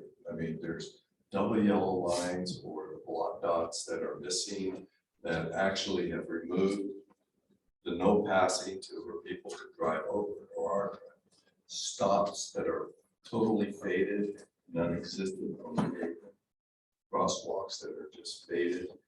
And we really need to make that a high priority because there's a safety issue as well as a legal, get back to the agreement obligations where you don't maintain patrols and somebody gets hurt, we're setting ourselves up for potential liability. And there's just no doubt in my mind. It really needs to happen. And I know in the past, and I've said this before, Public Works used to do some of that work on a basis. I have not seen any of that work being done through our Public Works, and I know there's a staffing issue. But again, I think we need to kind of take a look and reprioritize, or at least can it be prioritized, so some of that can be fit into the work schedule. So I think 100,000 is probably not going to do a lot. And I think when you start looking at the safety aspects, it's going to eat every bite of that up. So I really feel strongly we really need to fix some of those where there's double yellows that are stated or gone, need to be remarked. And stops missing, it needs to be I don't see. I'm sorry, I thought you were done. No, I just, the last, I'll be done. Sorry. Hillsburg Avenue at Cloverdale Boulevard, I don't see that intersection up there either, and that's really an important one that needs to be plugged. It's the one where we've had fatality and several serious injury, pedestrian accidents. And I really think that conversation, we've talked a lot about it at Public Works, we really need to make some improvements. So, and that really, we need to have some funding identified to make that happen, once we figure out what those improvements are. Sorry. And I completely agree. I think that we've heard loud and clear from the community about their concerns, and they're absolutely correct. My concern is that I don't want to paint a stripe, repaint an existing stripe. I don't want to repaint. I don't want to just have it be this responsive. Oh, well, we need to paint a stripe here, you know, maintain the road here, because I think we have a fundamental problem in this city, and that is speed. And it's because we used to be Business Route 101, and I'm sitting here watching the cars just absolutely speed by like it's a racetrack. Before we do anything or say that that's $100,000 is too little. I mean, I know that we have, you know, we're looking, not only are we looking down the barrel of the time that we have left today, but we're looking down the barrel of trying to wrap up our fiscal year. And I respect that. But I also know that, you know, on May 19th is when we have the survey with it's a Cloverdale Complete Street Survey. And I'm just not satisfied with repainting curves and repainting stop sign lines, because I think that our approach has been, well, we're going to do kind of what, you know, we're going to do the, we're going to abide by trying to get cars as quickly as possible where they need to go. The fact is that we need to protect people and pedestrians. We need to slow down traffic in this town. People don't get hit because they're missing the crosswalk. People are actually less likely to get hit when they're facing a crosswalk, because then they engage in self-preservation. They look at where the cars are. When they see a crosswalk, they assume that they're safe. When they see a flashing crosswalk, they assume that they're safe. There isn't a traffic engineer who advocates for more crosswalks. They advocate for slowing traffic. And that's the key that we need. That's the lens that we need to be looking at. I mean, you can pick apart Asti Road, but actually, in fact, there are sidewalks and there are bike lanes on Asti Road. I think that the people who are going to be at Alexander Valley Apartments, I think they're going to mostly take First Street in, and that needs to be kind of the lens that we look at this through. So what are the traffic patterns going to look like? What are the pedestrian patterns, the bicycle patterns, and the car patterns going to look like? Not just make assumptions. And before we really start saying $100,000 is enough or isn't enough, I think we need to do the complete street survey and look at all of the problems that we have in Cloverdale. And our main problem here on Cloverdale Boulevard, it's the same problem we have on Aston Road, is that cars are sent a message that you can go fast. Car drivers are sent a message that there's a nice wide road, you can go fast and you can look at your cell phone. These are not roads, they're streets, and they need to be turned into streets, neighborhood streets. And I'm more interested in getting the survey from the complete street survey, and then looking at how do we break that down and execute it, rather than just doing ad hoc fixes on things that I noticed or things that you noticed. I want to hear, you know, we need to look at it from a systems point of view and slow cars down so that pedestrians feel comfortable and bicyclists are not in danger. Like Chelsea was hit recently over on the other side of the bridge. And the reason she was hit is somebody was driving too fast and not paying attention. You know, if they had gotten a signal that this is a place where you go 25 or 30 miles an hour instead of 40 or 50, she might not have been hit. And that's the problem that we have, is that people are just given the signal because it's a wide road everywhere, that it's appropriate to go 40 or 50 miles an hour. We need to change these roads, these country roads, into neighborhood streets, because that's what we are now. If you build housing across the street and you zone commercial across, the street, and people need to go and get a gallon of milk, that's not Business Route 101 anymore. That's a neighborhood street. This is not a neighborhood street. This is a road. So that needs to be our focus going forward, and we need to do it so that it's consistent throughout our community, and we have these, set ways that we know it's, this is a neighborhood, this is where people are walking to stores, this is where kids want to be able to bike or skateboard to get to and from school. We need to make that so that the people in cars are driving a speed that that they're responding to the neighborhood environment and not a thoroughfare. And that's what I want to see. Honestly, it's like, I don't know if 100 grand for this right now is enough, because we haven't had the May 19th meeting yet. Yeah, it's definitely not enough. Yeah, it's So not if enough. I- oh, I'm sorry. Sorry. I mean, it's not enough, but it's like, but I don't even know what that goal is. Because I don't have enough information to make that decision. But if you're done, I just want to Please stop piggyback for on, coffee, yeah. piggyback on what you said. I don't disagree with you.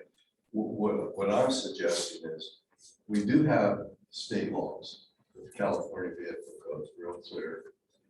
Whether cars obey them or not, it's an enforcement issue, but if there's a crosswalk, you need to yield if somebody enters it. That's the law.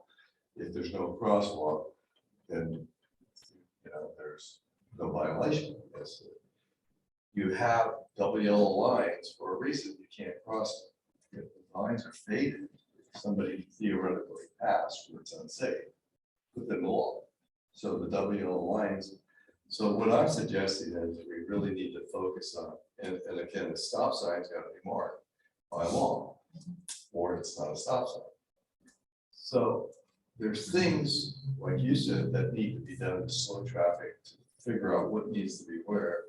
But there have been studies done in the past, that's what generated the existing no pass, stop, pedestrian crosswalks, that at least until we change that, need to be remarked so they're clear and enforceable.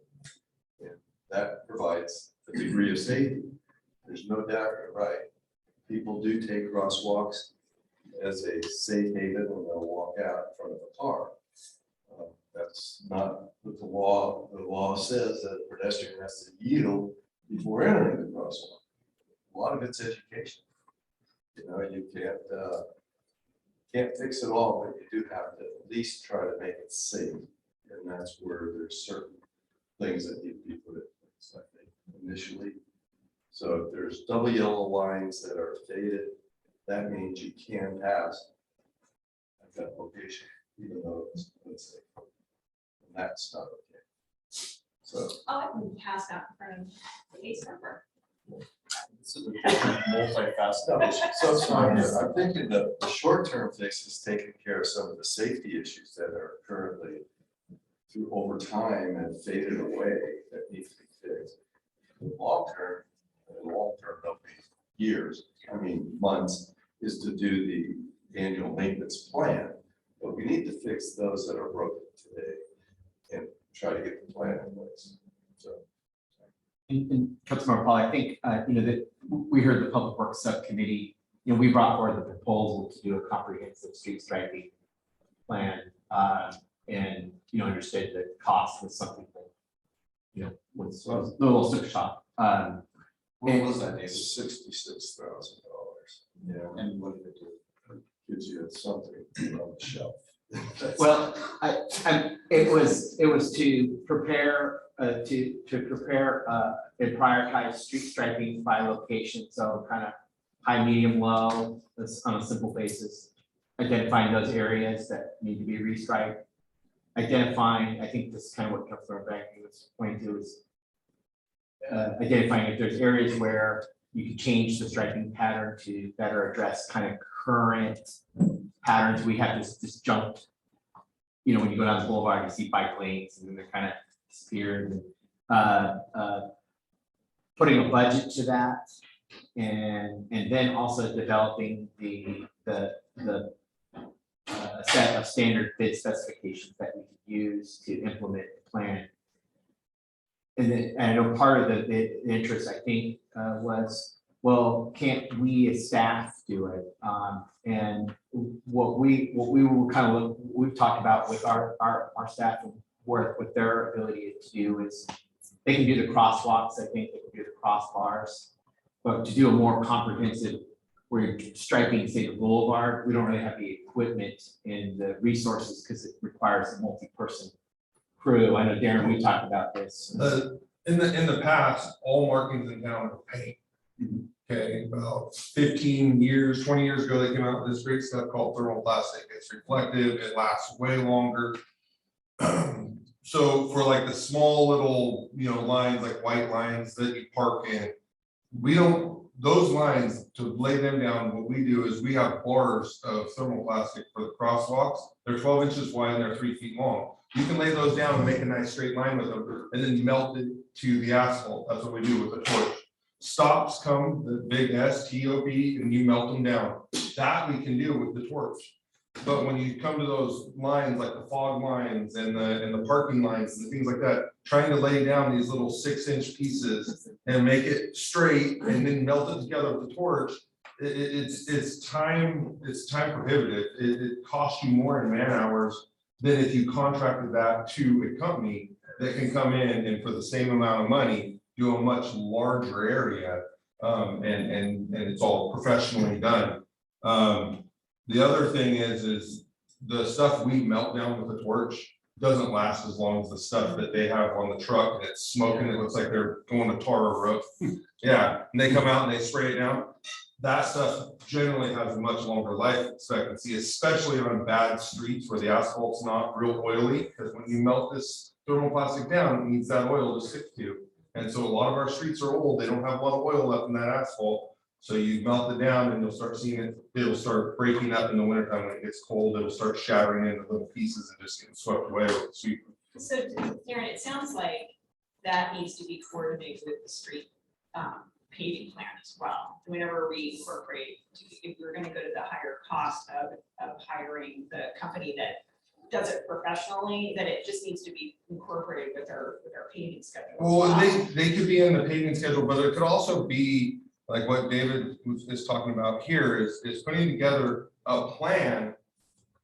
There are places that we might not pave for 20 years, but that thermoplastic needs to be replaced every 8 or 10, or on high traffic zones might have to be replaced every 4. So you start getting that plan and then you start having to budget in those years, just like you're saying about the police department vehicle, replacement, or it's no different than a building that needs paint. Those markings on the ground out there has to be replaced, and it has to have a time period and a plan to do that.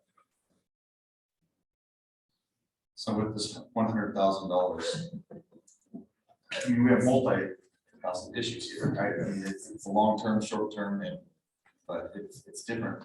We do have major issues with our lines in town, whether we like it, whether it's right in the long term or not, and it would be better to be changed. I completely agree, and I know that Kevin and David and I have had conversations about the boulevard recently. But like, if you drive over the top of the Hamburger Ranch right now, there's no fog line on either side. Right. And I have so many people to complain about that spot alone. It's crazy. Yeah. And I get it. I drove last night and I went, oh my God, even, and there is the double yellow. It looks nice. Yeah. But you don't know where you're going unless you read the double yellow. Right. And Try I, riding your bike up. exactly. So there's issues that I say, you know what, that's where money would be well spent. There's along Foothill near Treadway and stuff where these markings are just gone, and people are driving 40, 50 miles an hour out there, straightening out that curve. So is that what this is looking for? Is maintenance versus long-term solution? This was really to be able to, it really is maintenance, and again, it's not nearly enough to, I mean, a few striking projects, this is. Well, and So what does that get you? It's kind of couched as, striping and pavement maintenance. I would like to see something more than like, 200K. I really like to Is see that that. general level. fund or is that SB1 money?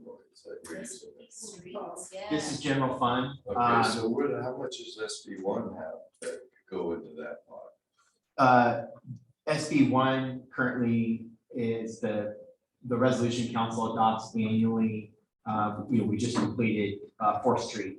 And so right now, SB1 is largely dedicated to those type of projects. The next one being the Tarman area.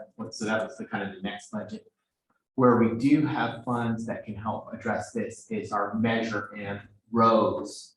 So I think maybe, Susie, before what I'm hearing council on this issue, I think it's an issue that's the community is really concerned about. Let's look at our Measure M balance and determine what we can. I think what we need to do, we need to supplement this and try to do it in a way that offsets the impact of the general fund. This really is just right now, it's the general fund cost. So that we can bolster that to be able to give us more fun. It's really, it's a funding issue. And it's what all cities have trouble with, is how do we fund roads? But I think that's, it looks like our computer, but I hear council, I also hear kind of a challenge is between, some of this work just needs to get done, but some of this, we need to kind of develop a plan. And the hard part is the planning costs money and time, but what I think what would be valuable, for instance, is a complete streets plan. So for the boulevard, because we hear all these issues in different places, and that we could come up with a plan could help us address, well, what is the solution we want for these various areas? And again, kind of like we said for Osti Road, is now we have something on paper that we can apply for grants, or it's ready to turn into a design document and be able to fund. So a plan would have been very helpful for Cloverdale Boulevard when Cherry Creek came in, because we could have said to them, okay, in our plan, there's a 6-foot sidewalk, there's like, so we kind of did it on the top, right? Off the top, right? If we would have had something to point to tell the developer, this is ours, our standard for this area. right. Yeah, it's like we have a specific plan for projects that have been on the shelf for years, but we didn't have a street plan for the boulevard. And that's the frustration. It's just like, wait a second, we've got these plans on a shelf for stuff that it hasn't even broken ground yet, and yet we don't have a plan for the things that are in the middle of town. And so I guess what I want to communicate is that I know that we're going to have to paint stuff that's going to maybe change in 5 years. I just want to know that we have a plan and we're not just doing it piecemeal. And so I'll be okay with repainting a stripe or repainting a bike lane that is going to be replaced in 5 years if I know that, well, it sits in such bad condition now, people aren't safe on it. But I just want to know that we're maybe choosing a lower cost alternative, like just regular paint, instead of using the more expensive material that might have to be removed or replaced in a short amount of time for either repaving or we've changed it. Oh, we want to actually have a wider sidewalk there, so the whole all the money that we spent gets completely wiped out. That's just what I want to be able to avoid, and that's why I think that's what the voters asked us to do, is wisely spend their tax money. I support you with that. If Yeah. you think about at Citrus Fair, this is where I brought up the data to Kevin. We made a 200-yard drag strip for 2 cars to race. Yeah. Where it goes 1 lane to 2 lanes to 1 lane. Yeah. That's all it is. It's the most idiotic thing I've ever seen. I'm sorry if any of you were involved in the design of it. But it's like, all you did is create a go from 25 miles an hour to 55, and back down to 45 as they ramrod the people at that crosswalk. So one of the things that this brings up is, at the planning commission, you have subjective and objective. And right now, with all the bills that are going on, you're saying something and we want more, then it becomes subjective. However, by having this, we're Right. making it objective. 100%. So It's there like a is master plan. exactly It's a no master wiggle plan. room. Exactly. Yeah. That's when we did the schools, that was 2014, 2010, we got a bond, we didn't have one, 2014, we created it, that's what got us all of our money, all our support, all the things going on. It's 100%. And I just want to say, I definitely support the master plan. I just think we've got 2 roads to go down, fix the emergency things that need to be fixed as we do that. Because there's a lot of infrastructure grant money out there. That master plan will play heavily to help get some of that and move these projects forward. So it's kind of that dual street. that needs to be going down. And if I'm remembering correctly, I think the 65K proposal from the traffic consultant actually included some master planning, the master plan effort. And I want to say it also included immediately addressing the heavy portions of the boulevard, That's a you know, good specifically the, Yeah, plan that's a good specs and that kind of thing.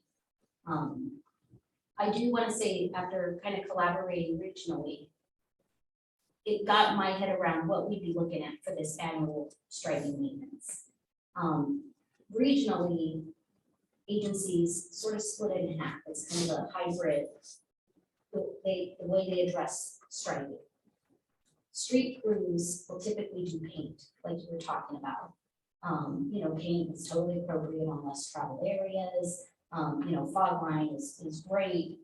You know, things that don't see a lot of tire interaction. And then the thermoplastic is contracted out. And so, you know, what does that look like? One of the agencies shared with me a bid from a couple of years ago. It was $80K to do citywide thermoplastic. And so, you know, they're a much smaller agency, but even still, this is kind of where the head goes.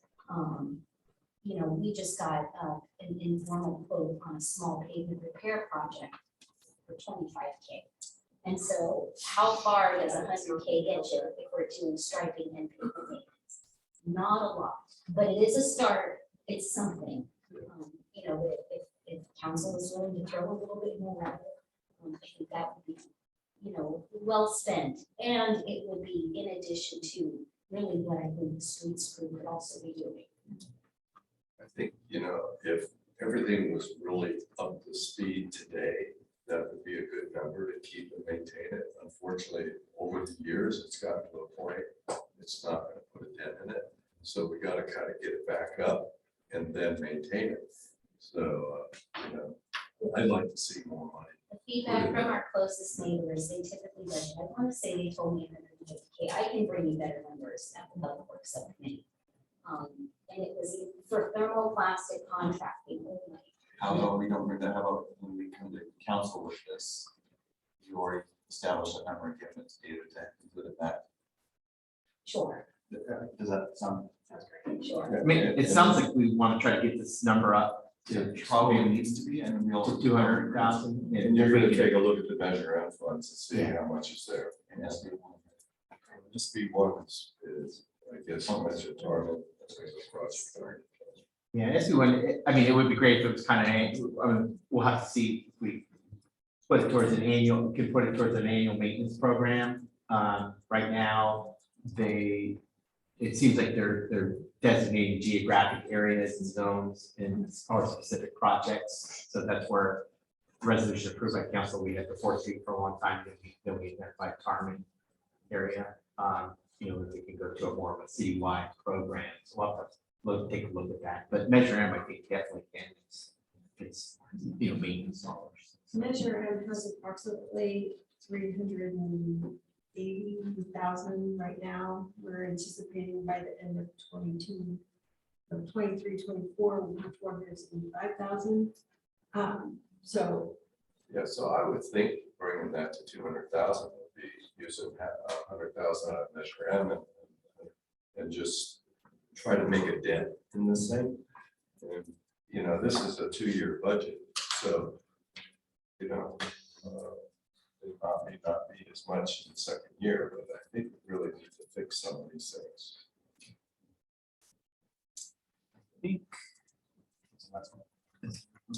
I think that's, yeah, so that's it in terms of departments. I want to thank Darren is here. I know, you know, one of the critical, we have our drought projects that we've identified. I know a really high priority project that Darren has mentioned, and I want to make sure we reference, is the Cherry Creek Tank Project. And we've done the feasibility study. And working on getting the final proposal from West Yost to do some additional work that would support the recommendation in terms of the solution. So kind of what we're looking at there is whether we remove the existing tank and put in one big tank versus adding a redundant tank. And so we have dual tanks. Ideally, we have two new tanks. I think where I lean, where Darren leans, is we have two. And that's because that enables you to take one offline when you do the maintenance work and still have the fire suppression, the water service and all of that. But what we want to do is kind of validate that work with some additional modeling, right, Vanessa? And so that's a critical project within our CIP water enterprise that we're finalizing the number for the budget. So what are the chances of getting the water meters in that tank done this year? Well, a lot of that will matter on, the tank is contractors and, they have to do the seismic, all the seismic stuff and everything else. And then we've done some of that work. We've got some of the geotechs and stuff already involved out there. They've already done a lot of the geotech work.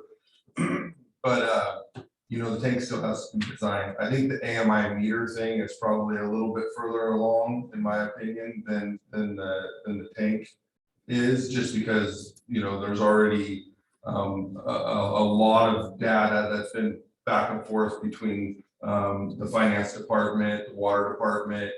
Kevin speared that up, and we've kind of actually been working on this AMI thing for a couple of years already, because we've been buying registers and retrofitting Badger meters with Neptune registers.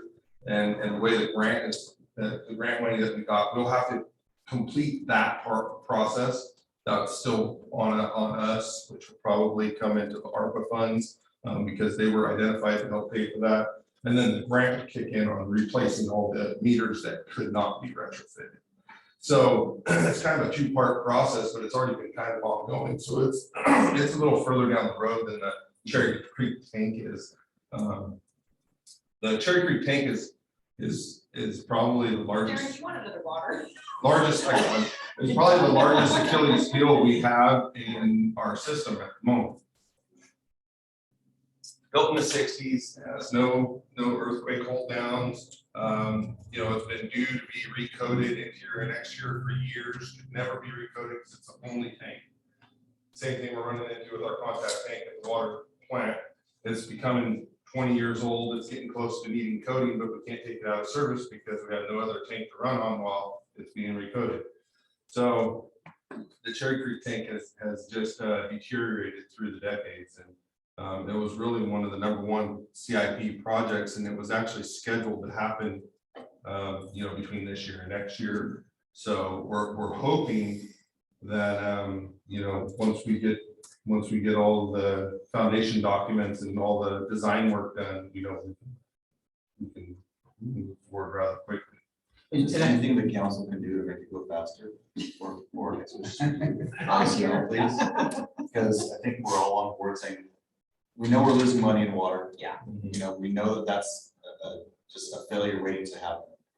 And one of the reasons AMI was so important also is because, I explained at the council meeting, months ago that the AMI is really an important project, because that's going to help us retrieve lost revenue right now, because we have all these slow meters out there that are now not going to be slow meters. So it's going to actually give us a revenue bump once that project is completed.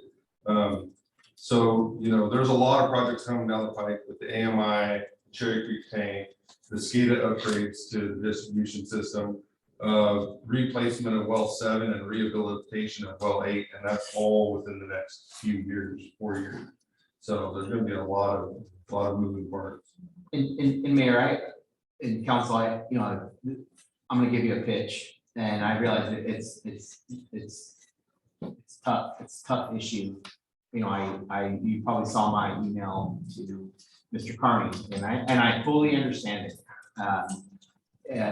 Financing public infrastructure is not easily digestible. But I look at the budget and you know, the number we have for the Cherry Creek tank is based on a preliminary cost estimate. We've seen costs go up, steel go up, contracts, staff, or contracts work go up. And so where I'm at is I'm really nervous to suggest that council hold off on rate increases, because I feel like we really need to build up that fund balance and collect as much revenue as we can to ensure we've got adequate funds in the budget to be able to carry out what's really a critical project.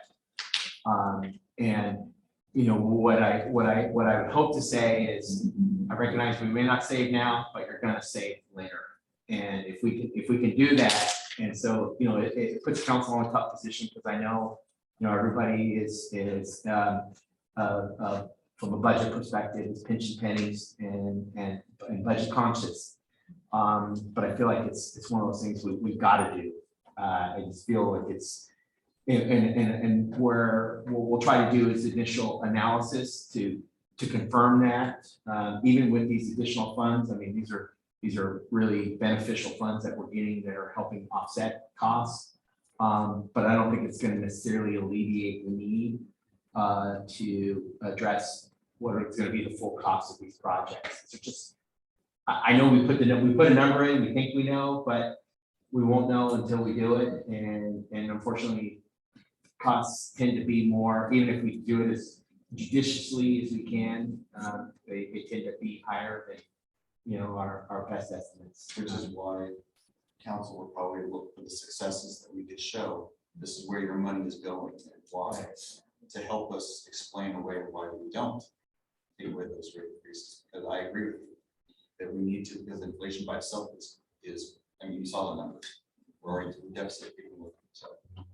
I agree. And I think kind of back to, you know, the lighting landscape, I think that, you know, we're doing a disservice to staff and to granted everybody else when we kind of go, oh, well, gee, kind of control it, it's inflation or it's this or that. The fact is that previous councils kicked the can down the road on water and sewer maintenance for years, and now we're paying the price. We're paying the price in the dearest way. Yep. And so I've been reticent, what's the word? Reticent, thank you. I've been reticent to necessarily, because I've seen that, you know, you've been addressing Mr. Harney's and others concerns. I'm happy to meet with him and obviously any other constituents. And I'll just tell you right now is that I'll just take full responsibility and just say, this is absolutely essential for maintaining our infrastructure. And it's a combination of inflation, it's in current conditions, but it's also deferred maintenance. And the fact is that we can't afford to do that anymore. And I'm perfectly happy to do that because I know that that's where we are realistically. It's where we are on roads. It's where we are on our police station. It's where we are in infrastructure, and we cannot do it any longer. And so, you know, we're not in an instance of other cities where, you know, we can kind of rely back on Sonoma Water, or we're not a big city like Santa Rosa. We're a very small city that maintains our own water system, and that comes with its cost. It comes with its benefits, and it comes with its costs. And also, they're still paying some of the lowest rates in the area. But I would also just to the importance of going to those meters and upgrading the meters. You know, we're in a position where we may see the 55 gallons of water per user per day get lowered by the state legislature if the current legislation does make it through and does get passed and does get signed by the governor, where we're going to be seeing numbers in the state of California per person per day more like 45 gallons per person per day, mandated by the State Water Board. And so if that's the case, the importance of those meters so that people can see their daily use and know where they're at and make sure that that informational feedback, that service that we're going to need to provide to our ratepayers is going to become even more important. So that's why I really,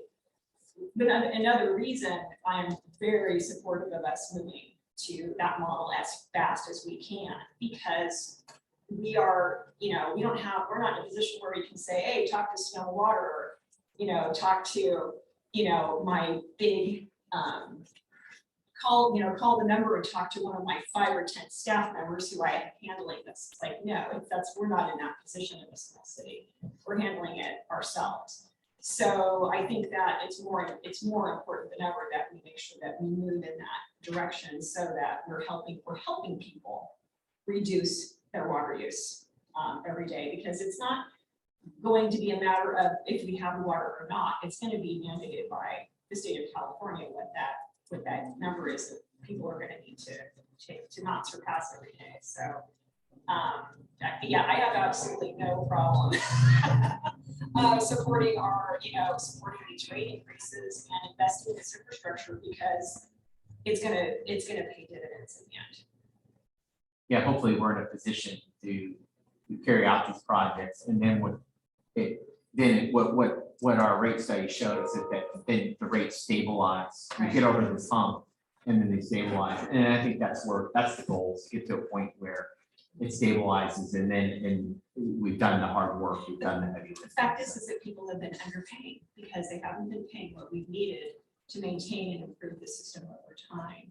And so that's why we're seeing this bump, and then eventually it will level off, but it's definitely the direction that we need to go. So I'm happy to meet with anybody who needs to meet with David. So, quick question on the rates. We have the lifeline amount that's allowed per person when we regulate the water, set amount, and if you exceed that, is there like a tiered system where you pay more if you exceed? That's one question before you answer it. The second thing is, do we have there's a lot of low income people. Like PG&E has the lifeline. Do we have that for water if they, at least for the first tier, which is the lifeline, if they exceeded, that's out the window. So. Yeah, well, yes, first regarding the tier, we went to tiered rates, I think it was back in 2012, around there. Bob Reed set up as all cities started to do, was set up tiered rates so that you charged a higher rate to customers who use more. There unfortunately was this court case that found that was unconstitutional, and so we had to go back where now they had to eliminate tiered rates, and so there's no tiered rates aren't really permitted by state law, and that really did change the dynamics of water rates to basically everybody is charged the same rate, with the exception if you have a different size meter. So if you have a bigger meter, you have there's a different meter charge. So is that consistent with your understanding, Darren? Yeah, and the only time it becomes is like under water conservation, when we're under a stage 3 or a stage 4, then council sets the surcharge, right? So the more you use, if you use more during that time, you're paying more. Yeah. But it's not a tiered rate, it's just a surcharge that's set during those specific time periods of conservation stage. And regarding a program for our low-income residents, we don't currently have a program, a formal program. We've kind of put a Band-Aid on it by providing, we established a community grant program, $5,000 a year, where folks, residents could apply to give for $100 towards their bill. And we had pretty good interest in that early on. I think we used the majority of the funding for that. Since then, only in kind of the hardship cases where folks have called in and said, hey, I really need help. And we say, hey, well, this grant program, you can, here's the paperwork. So that's how we've handled it. Now, this last year, we did apply for funds through the state, which we received both for water and wastewater. I think water, we have about 40,000. Is that We right? applied for 40, by the time we got the funds, 30,000 was past due, so we were allowed to use the 30. The 30, and then we were able to offset customers' wastewater charge about 11,000. we received 11 and Janet just showed me the report where now it looks like it's around 6,000. Okay, Because it's very specific to, I think it was like March 4th of 2020 through June 1st or June 30th of 2021. So it's past due bills that during that very specific. that 3-month period.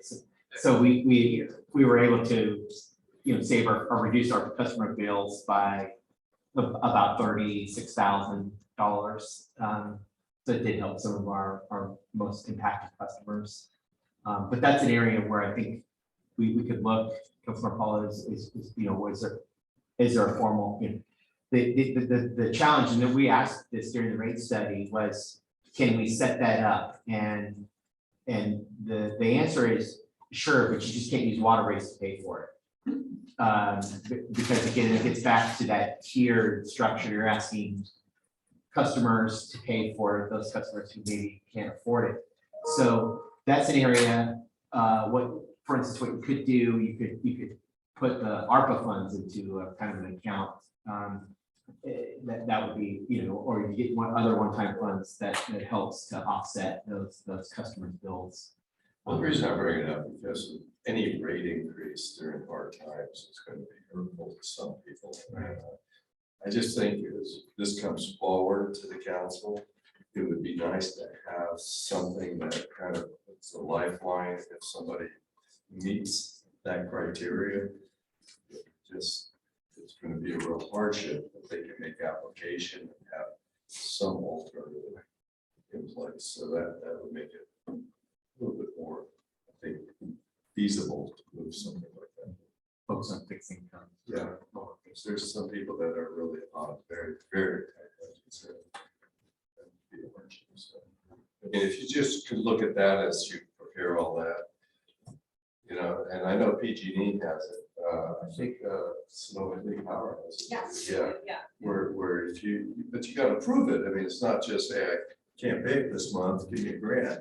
No, but they got to be within a certain level of income, have a certain number of dependents, and that determines how much assistance they would be eligible for. I think Healdsburg has a program, and they put non-rate revenue towards it to help fund. That's the way they. Well, Mayor, that kind of wraps up the discussion. We got some really good feedback today. That was kind of the intent of the workshop, was get council's input and direction.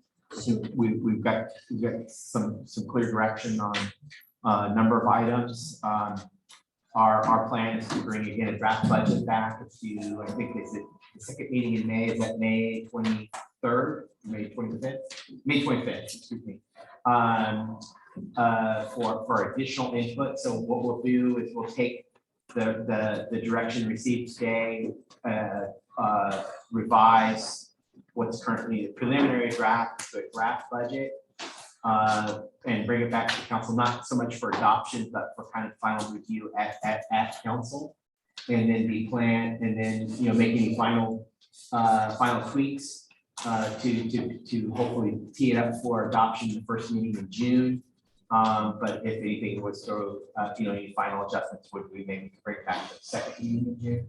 I think between now and then, if things come up, copy myself and Susie and Holmes, and we'll we can kind of fine tune the budget. I think it's also, I would certainly recommend council to kind of delve into OpenGov a little bit. Because you can look at the revenues, expenditures, and if doing that, if there are any questions, will be prompt us to make sure we address your questions. So I think with that, it's really up to council. Direction. Just one quick little thing I had on my notes to mention. I want to thank the police department and Nina as well for the initial alerts, all the vegetation management that we've been doing. The community said that was probably the smartest thing we've ever done. The information is out there. And I also want to thank the police department for dealing with North Bay Animal, the contract with North Bay Animal Control. Our parks are a lot safer. Thank you guys for going out to the open space all the time, to deal with aggressive animals, and so just wanted to throw a thank you out there. Nothing else, meeting's adjourned, 12:33. Thanks for. Thank you. Appreciate that so much.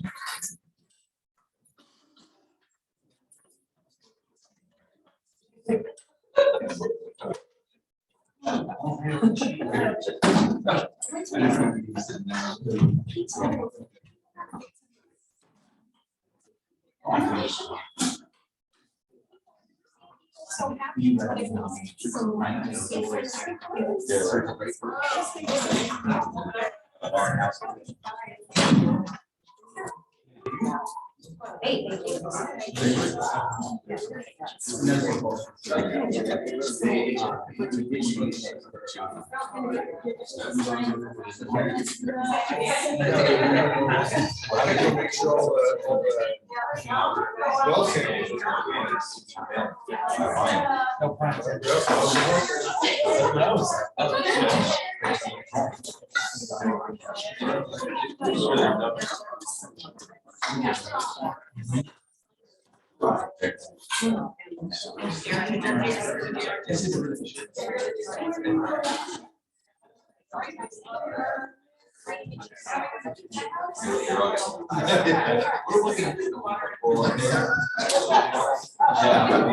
Compound interest over 30 years.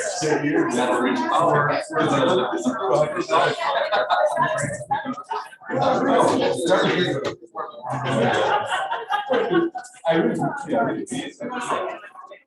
Aggressive dogs.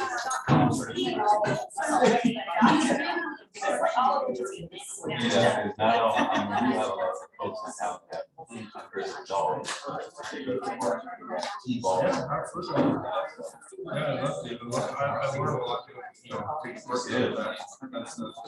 I had a meeting with, Patrick on.